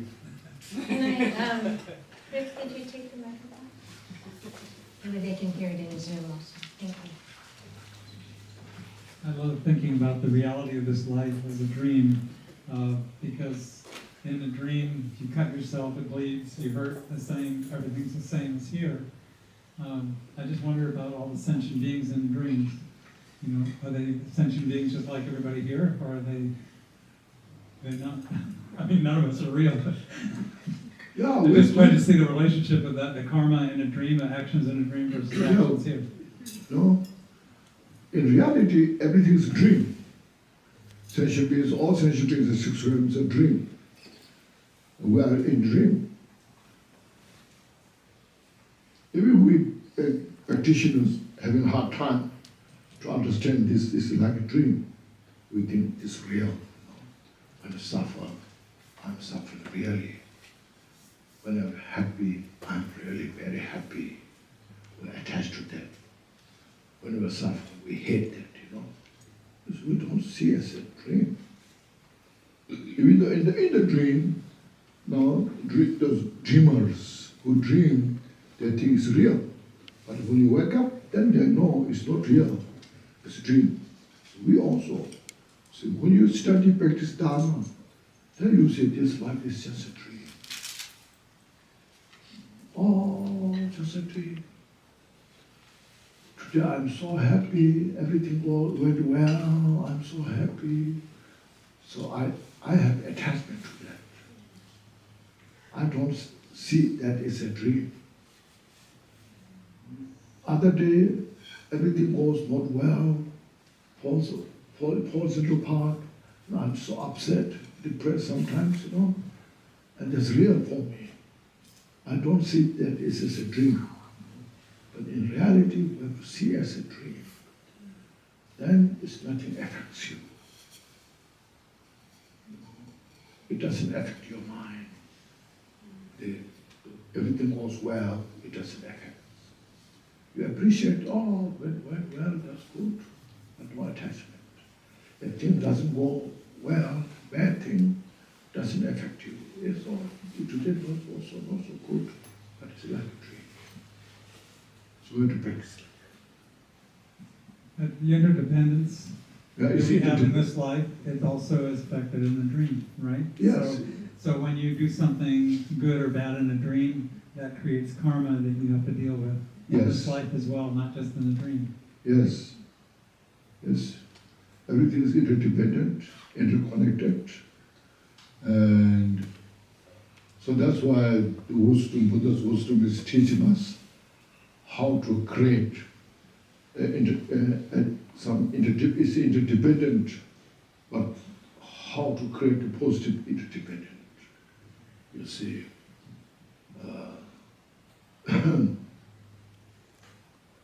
so the Buddha explained the 10 virtues, for example, 10 non-virtues. Because of interdependence, if we involve the 10 non-virtues, the 10 non-virtues, depending on the causes, conditions, and we go through difficult time. When we practice the 10 virtues, causes, conditions of 10 virtues, everything goes well because it's interdependent, dependent on the cause. So it is in our hand. What you choose, the 10 virtues or 10 non-virtues. If you choose the 10 virtues, that brings the peace and happiness. It's interdependent. If we just choose the 10 non-virtues, it's a suffering. It's interdependent. It's in our hand. That's why I say it's in your own mind here mentioned. In the dream itself. Yes, in the dream as well. Karma. But, Yes. Gampopa had a dream one time that he killed millions of people, I think. And then Milarepa said, don't interpret it that way. Actually, you enlightened millions of people. That dream is significant. Everything is skull has a significance. So Kampupa, Kampupa, Rechupa, Shivayu, 3 top disciple Milarepa. So one night, say you go, and then let tomorrow just come here, what kind of dream you have. And then first came Rechupa. Oh, last night I have a dream. I went to a huge valley and I shouted as loud as I can 3 times. So, Milarepa said, in your life you become a very famous, it's like very well-known yogis like Dupa Kunli, So you'll have 3 great masters who will be very famous. Then from there you achieve enlightenment. And then Shivayu, the other one, came. I had a good dream because I had dreamed of the east, sunshine, sunrise, and then shine to my heart, and my sun, reflected sun, and then the light came out, and from my heart, light becomes so bright as the sun from the east. Milarepa said, yes, it's good. You will be free from samsara, says, but not so much things, Then Kampupa came at 8, because he said, go. Then he was crying, weeping, tears coming in his eyes. And Milarepa said, Karmapa said, I had such a bad dream, And then Karmapa hold Milarepa hold his Karmapa's hand. What kind of dream you had? And Karmapa said, looks like I'm a very sinful person. I just killed so many people. So I'm such a sinful person. And Milarepa said, yeah, I already had such great hope you have, you, and you will fulfill my hope. So that kill means you will obliterate the cause of the samsara, killing the cause of the samsara, and liberate all sentient beings from the samsara. So there's a significance, you see. Killing means not really killing, but killing the cause of the samsara. Yeah. Thank you. Kay has a question. Then I'm going to take a question in Zoom. On the first page, it talks about the glorious eternal knot of your mind, and I wonder what the significance of the eternal knot is. That is the heart, page view, in Tibetan use page view. So it is translated as eternal knot. This is just a metaphor. Eternal knot means that you have a wisdom of unending wisdom. Okay. Thank you, Rinpoche. So I think we'll get to everybody's questions.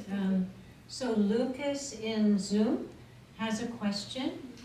He says, in this letter, Jigten Sungun states that the traditional view that when training with the causal vehicle, enlightenment takes 3 limitless eons. And so forth. Yeah. He says, however, in Konchog, he says that even with the causal vehicle, enlightenment can be achieved in a single lifetime. Yes. So how do we reconcile these two different statements? That you see, yeah. Yes, I know in Konchog said yes. And the causal vehicle can achieve enlightenment in a single lifetime. This was in general, In general, and the Buddhists will say the causal, not causal vehicle. The causal vehicle will take 3 or more limitless eons to attain Buddhahood. Just generally speaking. But in specific, if you have the nerve, ability, even the causal vehicle can become a path to achieve Buddhahood in a single lifetime. There's a story, Taktumo is Sanskrit name, I don't know what to call. In Tibet it's called Taktumo. And Choba is a great Bodhisattva, highly accomplished great Bodhisattva. And Taktumo, he was so, I should say, studied Buddhist for a long time, and he's admired, the professional wisdom sutra, He was so admired that then he was looking for teacher to receive the teaching. And he's looking here, there, then he got purposes that the Choba is a Dhamma Arya, something. Choba, Dhamma Arya is something, some special places there to go.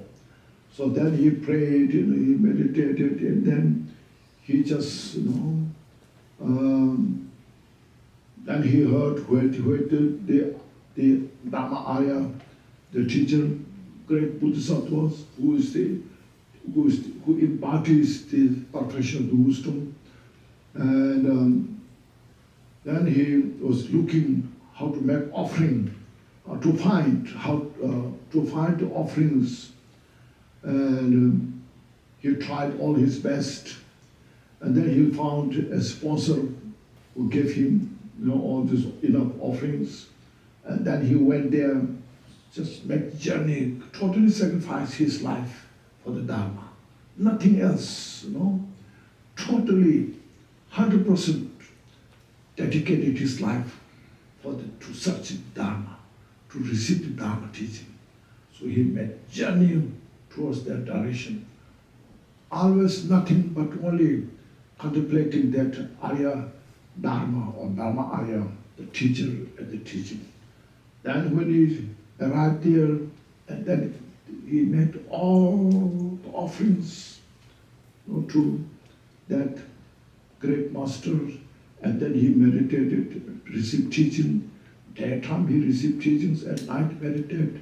Then from there, step by step, the paths he followed, First part of accumulation, part of preparation, the special insight, the first booming, step by step, you see, until like part of the 7th booming. And then after that, see, the Arya Dharma or Choba, he went to retreat for 7 years. And that time he was meditating all the day. Then one day that Arya Dharma is coming out of retreat, and he was thinking, now what kind of offering should I make? And he couldn't find any, as you see in the offering, when you make mandala offering, there's pouring some water to moisten the grains. He couldn't find water. He took blood from his body, and then to make that, So like those things. And so through this, such a dedicated mind, not just only hardship, the total appreciation of Dharma, and totally unflinching devotion to Dharma was so powerful that all his obscurations that exist in his mind were totally discarded. So this through the sutra system, causal path, achieved the 8th bhumi, See, that's what he's talking about. Thank you, Rinpoche. Jillian has a question, and then I'll go back to a Zoom question. Kenchen, I know there was a special relationship with you and Drupal Samten, Yes, yes. and I wondered if there was anything that you could share with the Sangha about Drupal Samten. Oh, we were a long time, 1978, our retreat master, Rinpoche, I have heard of him before some years, And thus even during my study in Varanasi for 9 years, that time I haven't heard of him, but in the Kachyu lineage, we are such called 3-year retreat. Those are such called those. You can hear from the Dhamma brothers. And so from that, after my finishing this course in 9 years, I wanted to go to retreat. Even though I may not be enlightened, but at least I can get a taste what this 3-year retreat means, that I kept in my mind all the time. So after completing my 9 years university course, then I was in, if you know, Tsobema, Riwalsar. I was there, we have a small monastery there. I was asked, requested to be there through many different conditions, Even though I have a lot of choices, go here, there, but somehow I was just have to happen there. There for 20 months, I stayed there, helped the monastery, grow some Sanghas. I graduated 76 from the university. And then in 77, and in July, then I made journey to Ladakh. That our retreat master was abiding, staying there at Lamayuru. So I went there. So then I got good fortune to see him. At that time, then there's already existed Dhamma practitioners, 3 retreat practitioners. So Trubin Samdara, which is one of them, there's 2 young Trubin Samdara and Trubin Chaba. No, those 2 are the younger. And Kyogor, which has a great kind of, what should say, expectation, those young, they can do. The others are older. And I'm very similar to those. Maybe few ages different,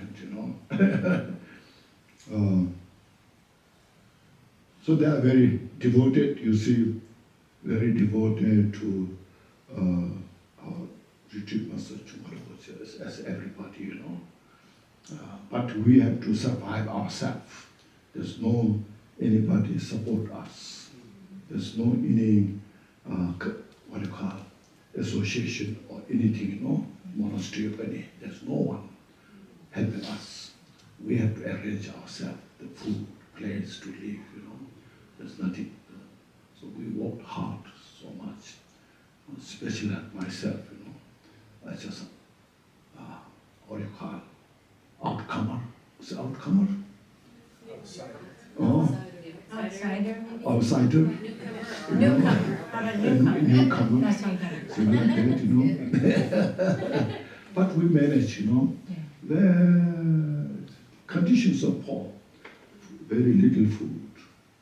A place to live is also very primitive, because it's not developed that time. It's all our own lifestyle in Tibet or same, everywhere the same. But we all managed, but received precious teachings. And going to retreat was so pleasant, and they're very devoted. And Rinpoche. Rinpoche was also not easy, it's tough. If you make still mistake, he will, say, don't do this,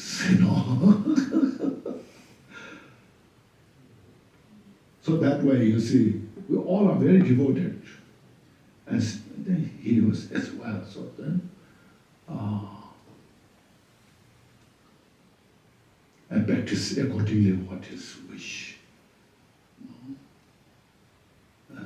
But after 3 years, 78, 79, and 80, into 80, 78, 79, 80, after 3 years, we should say, was not feeling well. And then after we finished, luckily we finished 3-year retreat, and then he passed away. If he could stay a few years more, then he would be very famous. Because he's starting now. So because he started retreat and how authentic the teacher he was, full of wisdom, knowledge, all these rituals, understanding, practice, Mahamudra, 6 years, Narva, everything, So we are so, including him, to bring Samdara said, we are all so fortunate to receive those are the last generation of those great teachers, Really like you have heard of like 80 Mahasiddha, you have heard of, so those are Kyoko Rinpoche, like Kuru Rinpoche, Bajuru Rinpoche, those are like the 80 Mahasiddhas in the ancient time, so well established, carefree, nothing is attached to, and very simple life, but rich in the wisdom. So we all felt so fortunate to have that. So that's how we have connection. Thank you, Rinpoche. Thank you. So let me take one more Zoom question and then we can do another one here. So Fanny is asking, Rinpoche, she understood you to say that the, Fanny, Yes. so she understood you were saying Vajradhara was giving all the teachings of the Vajrayana path. Yes. Yeah. She says, I'm trying to understand because Vajradhara wasn't actually a physical person. So how is it that Vajradhara gave the teachings of the Vajrayana path? Vajradhara is called, Dharmakaya. But the audience, the disciples of Vajradhara, is not ordinary individuals. Highly accomplished great bodhisattvas, especially bodhisattvas above 8 bhumi, 8, 9, 10 bhumi, great bodhisattvas. To those now completely prepared, fully matured to receive Vajrayana teachings. So Vajradhara bestow teaching to those individuals. And then they practice the Vajradhara and attain the Buddhahood. So that is what Vajradhara is about. And Padma Muni also, there's, as mentioned, as history, he gave Kalachakra teachings, as mentioned, Goya Samaja teaching, but also manifests into the Vajradhara form. Okay. So these 3 kayas, Nirmala Kaya, Buddha Shakyamuni, what you see is the Nirmala Kaya. Vajradhara is the Sabhuka Kaya. And Dhammakaya, no form, but they are inseparable. Okay.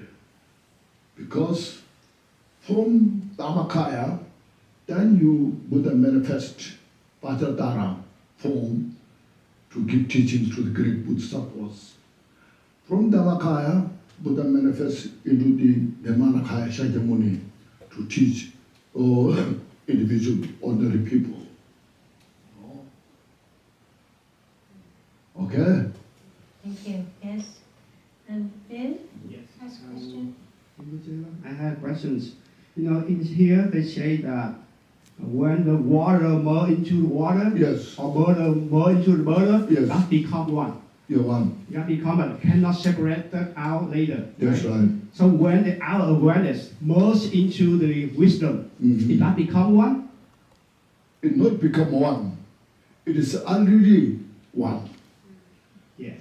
But you realize it's one. So Exactly. when you realize it's one, then giving the example, before you have not realized, in your mind you have 2 separate. Yes. I'm ordinary mind, I'm ordinary person. Buddha is something special, Because that time we had not realized. But when you realize, yeah, I am the Buddha, then it's called the water pouring into the water. So you are not worse, Buddha is not better. But you don't recognize yourself as a Buddha. This is dualistic mind. But the awareness it actually arrive from the wisdom Yes, it's that within the mind. within the mind. Yes. Any other questions? Okay, in the Yes, back. go ahead. Jack, can somebody pass the microphone to Jack? Thank you. Thank you for your teachings. So we were talking about samsara quite a bit, and I've been, reflecting on it, and then in the jewel ornament, Konchog says, we should look into the suffering of change and suffering. Excuse me. Put the microphone closer Oh, to you. sorry, can you hear me? Yes. Yeah. No. Okay, Sorry. I was hoping that you could discuss a bit more about the suffering of conditioned existence. Yes. Yeah, the suffering of suffering is kind of self-evident. Suffering of change. Everybody knows. Suffering of suffering is everybody knows. Yes. Yeah, and suffering of change, we can just talk about Yes. it and it becomes clear. The suffering of conditioned existence is very subtle. Yes, very subtle. So, too subtle for me to know right now. So can you It's subtle, maybe yes. discuss about it a little bit? Suffering of change, What is that? We were born, we age. Suffering we of change, die. what is that? Everything changes, there's no lasting happiness. Therefore, we can't find peace in samsara. It's This conditioned. our Right. enjoyment that we enjoy. Right. Our life we enjoy. That we should see as a suffering of change. First, that's very important. We are all working to achieve the suffering of change. Okay? Everybody's making effort how to achieve suffering of change. Without realizing that changes into suffering. This is first very important.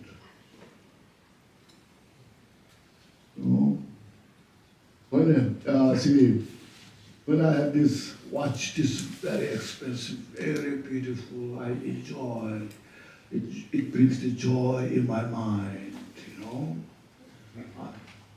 Then when it breaks, my heart is breaking. So that very what I enjoy, that itself becomes the cause of the suffering. Okay. There's a suffering of change.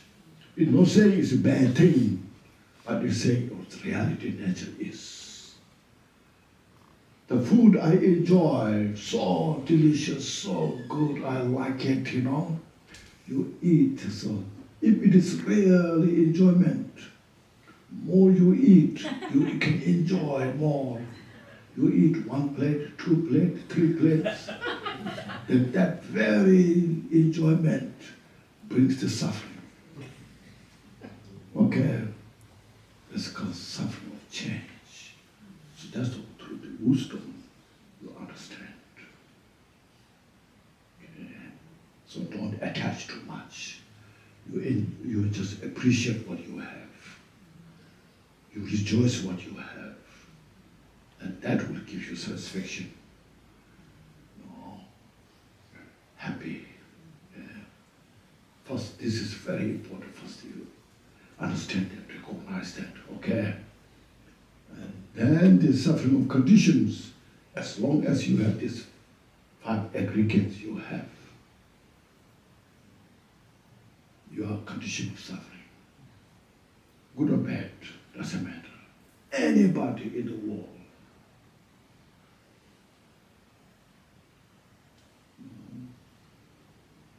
When you, especially when you're holding, grasping these aggregates, the 5 aggregates you have, well, grasping, this is my body. We don't realize this is the basis of our suffering. In the jewel ornament of liberation, it's mentioned, it is difficult to recognize as a suffering because it's subtle. Giving the example, you put a piece of hair in your palm. Do you feel uncomfortable? You don't feel uncomfortable, But that very piece of hair goes to your eyes. You feel uncomfortable, isn't it? So the noble beings, they feel uncomfortable when you have these 5 aggregates. We ordinarily don't feel it's uncomfortable, but we should have awareness because this body, now we need house, we need cars, we need clothes, we need food, we need eyeglasses, we need hearing aids. No, we need all these smartphones, TVs, all all things because it's body. How much it needs to satisfy this. How much we go through is the condition of the suffering. And we don't realize how much we work hard to maintain this. At the end, then what happens? It's not a Buddhist belief, it's the condition of everybody in the world. Make sense? Yes, you look at this, then you appreciate, oh, this is the wisdom. There's nothing to attach to. But you take care of the study, practice Dharma. You need this precious human body. And then you enlighten from that, see. Okay? Thank you, makes sense. Yeah. Kara has a question.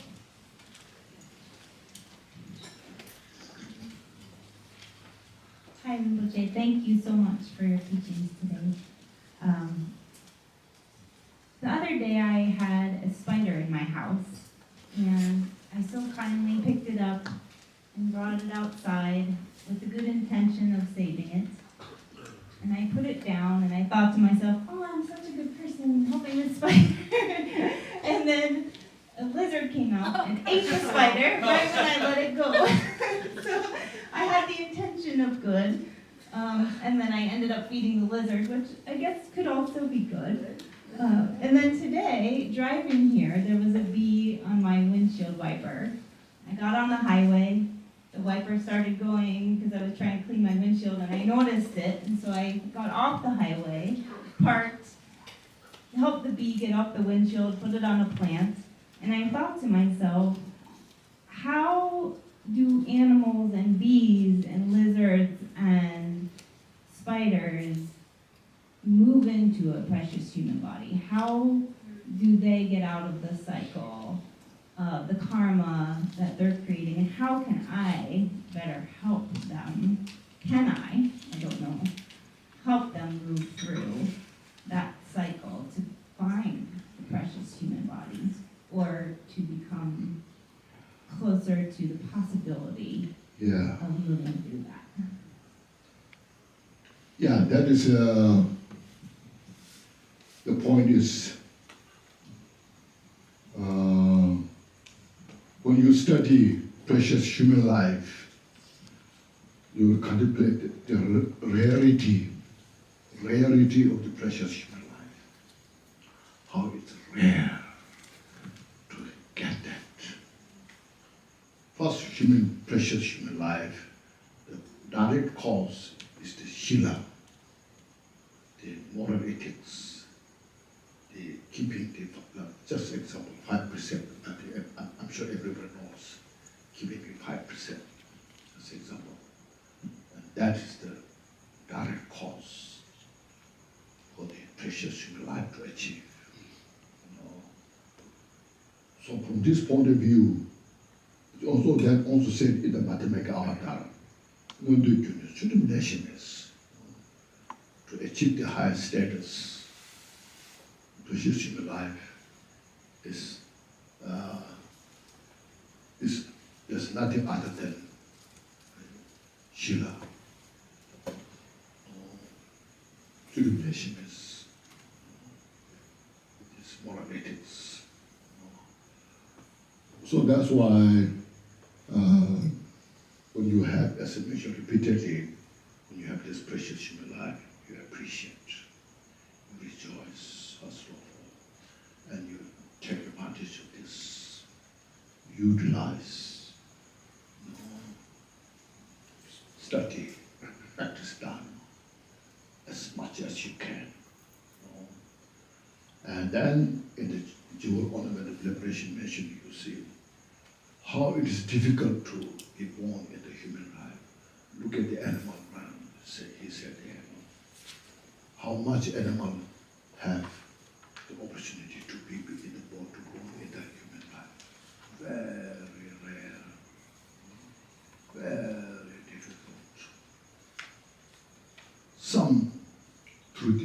many other lifetimes created conditions, good condition. Then sometimes you say that, for example, there's a long dog.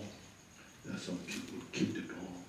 And dog is not exposed to the negative things, It's just playing with a human being or those things.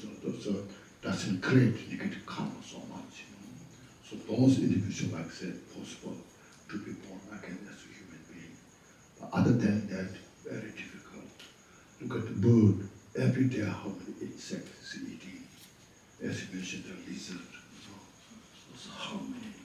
So how you can expect that they can be born in the human life? Very rare. See. So great Bodhisattvas has that kind now. They have just I will, as long as there is, Shantideva teach prayer, as long as the space remains, as long as the sentient beings remain in the samsara, I endure to remain, be a service of all sentient beings. See? So that kind of mindset is you achieve with the bodhicitta practice. See, so bodhicitta is the most important, a cause, indispensable cause to achieve enlightenment, Buddhahood, and to benefit all sentient beings. And never get tired. Always inspire to benefit sentient beings. And because they cannot tolerate seeing the suffering of sentient beings, as you mentioned, But as the Buddha said, I cannot liberate sentient beings from my hand. It's not that Buddha is not doing. It's naturally doesn't happen that way. But sometimes we Buddhists also, sometimes we believe creatively, Buddha said this, let's say these prayers and then all are liberated, I think it's very difficult. But we have to practice bodhicitta. It's the principal tool to help ourselves, to help sentient beings. And that mind, bodhicitta, the mind, is a universal mind. It is direct method to reveal the profundity of our mind. So when you say, all the sentient beings, they are limitless sentient beings, as infinite as the space, outer space. So we cultivate that mind. So that mind is the one extend to every sentient beings. So always we pray, we just inspire and practice that mind. There's a mention that all the Buddhas would be very happy if we practice bodhicitta. There's no any greater offerings than that to the Buddha by cultivating bodhicitta. Make sense? So these are very important, precious. Thank you, Rinpoche. Oh, okay, Tani has one question.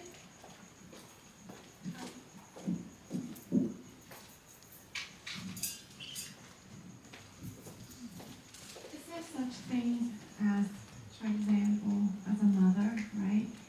And during prayers and practicing bodhicitta, sometimes you would think your children is suffering, so you give them guidance, right? But then there are times where as part of prayer, you're like, maybe I can take on their karma. Maybe I could take on their karma. You take Yeah, parents, right? karma Yes. of them. Oh, yeah. Their karma you take? Yeah. No. Is there such a thing, or, everybody, I understand everybody have to, part of practice, live their life, and create new karma, or, turn their mind. The children have their own karma. But is there such a thing loved ones in their practice, saying whatever I've earned, share that with them. You know, take on part of their karma. Is there such a thing? No, check out, no check out. In your family, you individual have as a mother, as a partner, your children, everyone you have your own experience. See, you experience according to your karma. See, you all, even you are living in one house, you know, enjoying same lunch or breakfast or dinner in from one part, but still your mind, so much there's a difference. One is happier than others. You see, one is more smart than others. One is more alert than others. You see, everyone has you have the individual experience, behaviors. See? So you see, so individual has the responsibility.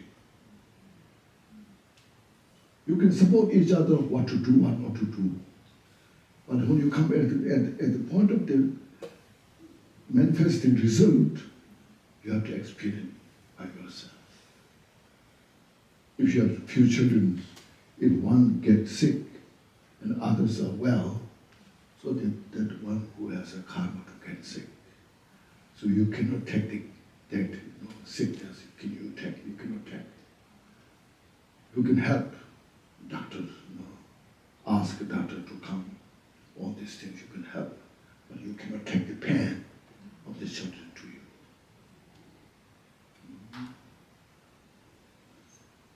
Okay, so you individually have the responsibility.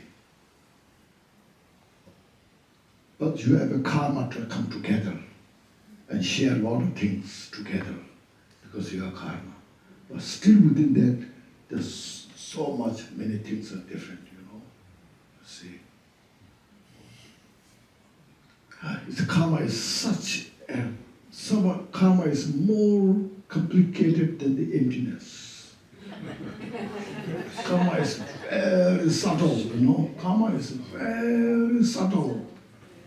Even the great bodhisattvas cannot comprehend the karma, except Buddha. That's why Buddha taught all the karma causality.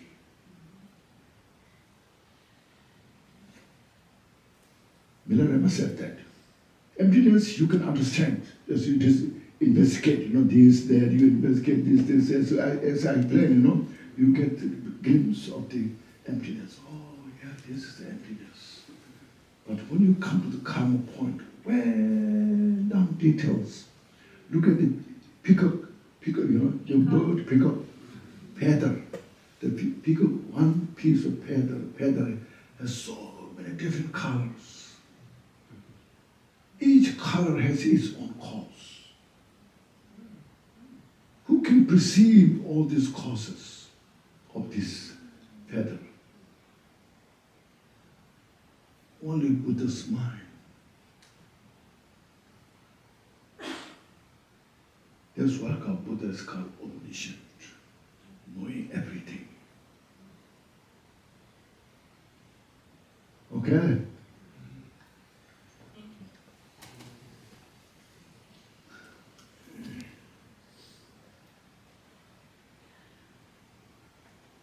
Okay, now, shall we do some dedication? Prayers? Okay, first, take a deep breath. Inhale fully.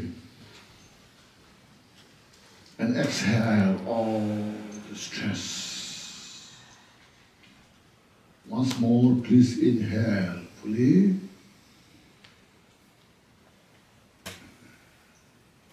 And then you just appreciate Buddha's wisdom.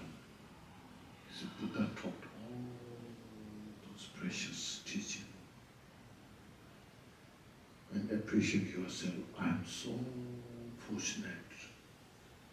These last 2 days I got opportunity to be here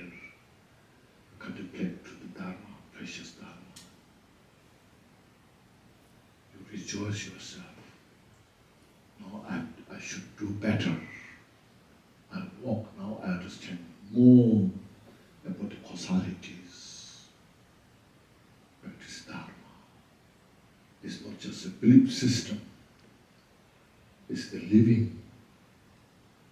So we all have a big responsibility. Everyone has a big responsibility, okay? Keep that in mind. Not just one individual. To live, to align the Dharma. To continue these teachings for generations. And I will contribute as best as I can to help others.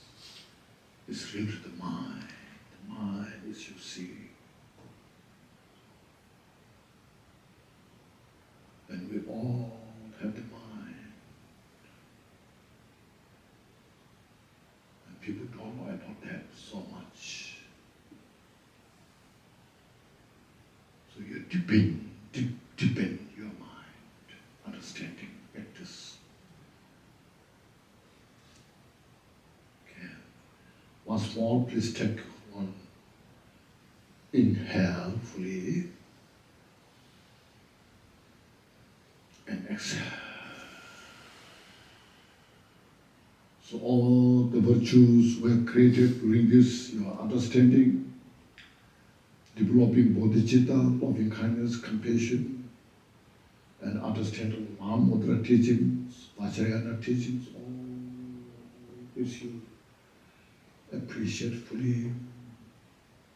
And then your own virtue and the virtue of the Buddhas, Bodhisattvas, all the sentient beings, bring into your mind and dedicate by the power of this virtue. May everybody free from suffering and achieve all the peace and happiness, and eventually achieve everyone enlightenment. I dedicate this. There's no reservation. I fully share with all others. With this, please say the dedication prayers. Okay, please turn to page 224. Yeah.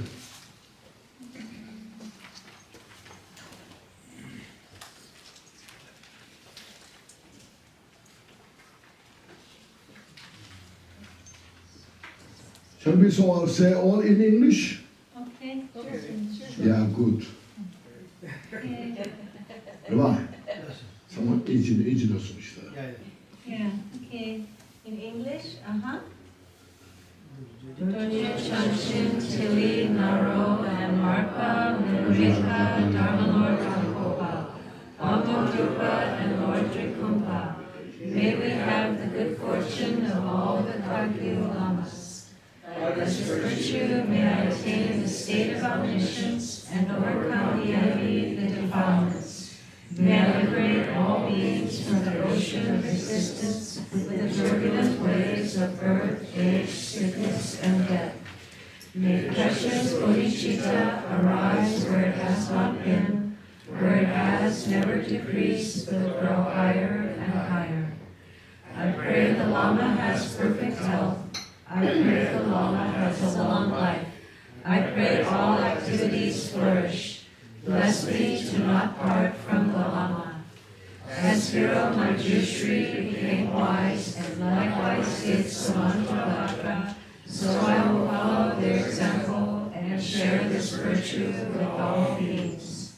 By the great blessing of the Buddha who attained the 3 Buddha bodies, by the great blessing of the truth of the unchangeable Dharma as such, by the great blessing of the union of the indivisible Sangha, so by dedicating this spirit, may this aspiration be fulfilled. By the virtues collected in the 3 times by myself and all beings in all samsara and nirvana, and by the innate root of virtue, may I and all sentient beings quickly attain unsurpassed, perfect, complete, and precious enlightenment. May the teachings of the Lord of Dharma, who is omniscient, the master of interdependence, great Trikumpa Brahmashri, continue and increase until the end of samsara, through hearing, studying, practicing, contemplation, and meditation. Thank you. This page, this page. Okay. Can we hand out the, it's in the Dharma Protectors book, page 98, I believe it is? 98. Yeah, 98. This also you can say in English. All right, yeah. Maybe, yeah, or every two people can share if it's quicker, yeah? Give me. Oh, I have it here, actually, I'll put it here. Okay, let me stop sharing. And share it.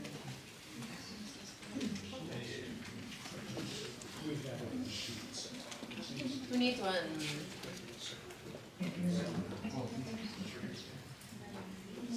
Again. Okay, we're gonna read in English, okay, page 98. Yeah, just say in English. English, okay. Everybody ready? Okay. Glorious, holy, venerable, precious, kind, root and lineage lamas, divine assembly of yidams and assemblies of Buddhas, Bodhisattvas, yogins, yoginis, and akinis dwelling in the 10 directions, please hear my prayer. By the power of this vast root of virtue, may I benefit all beings through my body, speech, and mind. May the afflictions of desire, hatred, ignorance, arrogance, and jealousy not arise in my mind. May thoughts of fame, reputation, wealth, honor, and concern for this life not arise for even a moment. May my mind stream be moistened by loving kindness, compassion, and bodhicitta. And through that, may I become a spiritual master with good qualities equal to the infinity of space. May I gain the supreme attainment of Mahamudra in this very life. May the torment of suffering not arise even at the time of my death. May I not die with negative thoughts. May I not die confused by wrong view. May I not experience an untimely death. May I die joyfully and happily in the great luminosity of the mind as such, and the pervading clarity of Dharmata. May I, in any case, gain the supreme attainment of Mahamudra at the time of death or in the Bhagavad. Thank you. Thank you, everybody, so much. Thank you, Jay. So,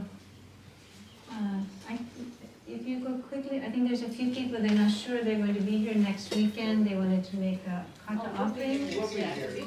Next weekend is okay then? Yeah, it's fine, we can do it, yeah? Okay, I'll do next time.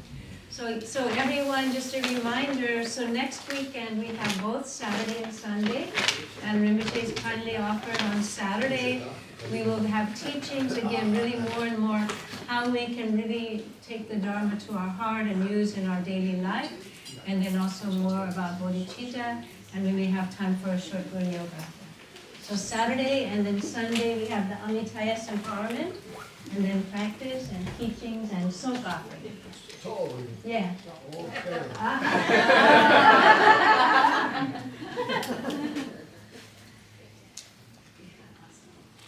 Thank you, Rinpoche. Really wonderful. Very wonderful. Thank you. Okay. Thank you, Fanny, for translating for Spanish, and thank you, everyone, for joining. Every different places, also in Zoom. We really appreciate everybody joining. Oh, okay. Yeah. Okay. So that was nice. We had about 50 people in Zoom, so very nice. Yeah, that's good. From different places. Yeah, very good. All right, everybody. So for those who are here, we can leave the cushions. Let's just pick up the little cloth and the text. The text we can just stack on the table here. You're welcome to take those handouts, the letter to Drapa Dorje. You can keep those and take a moment if you like. Yes. You can put those on the little table small too. one? Yeah, the little small ones. Yeah. Yeah. Yeah, Okay, you can bring something for the soak offering, food, cookies, juice, anything. Thank you so much. Tablecloth back here. Okay, the small cloth back here, and the cushion and the pillow we can just leave, it's fine, yeah.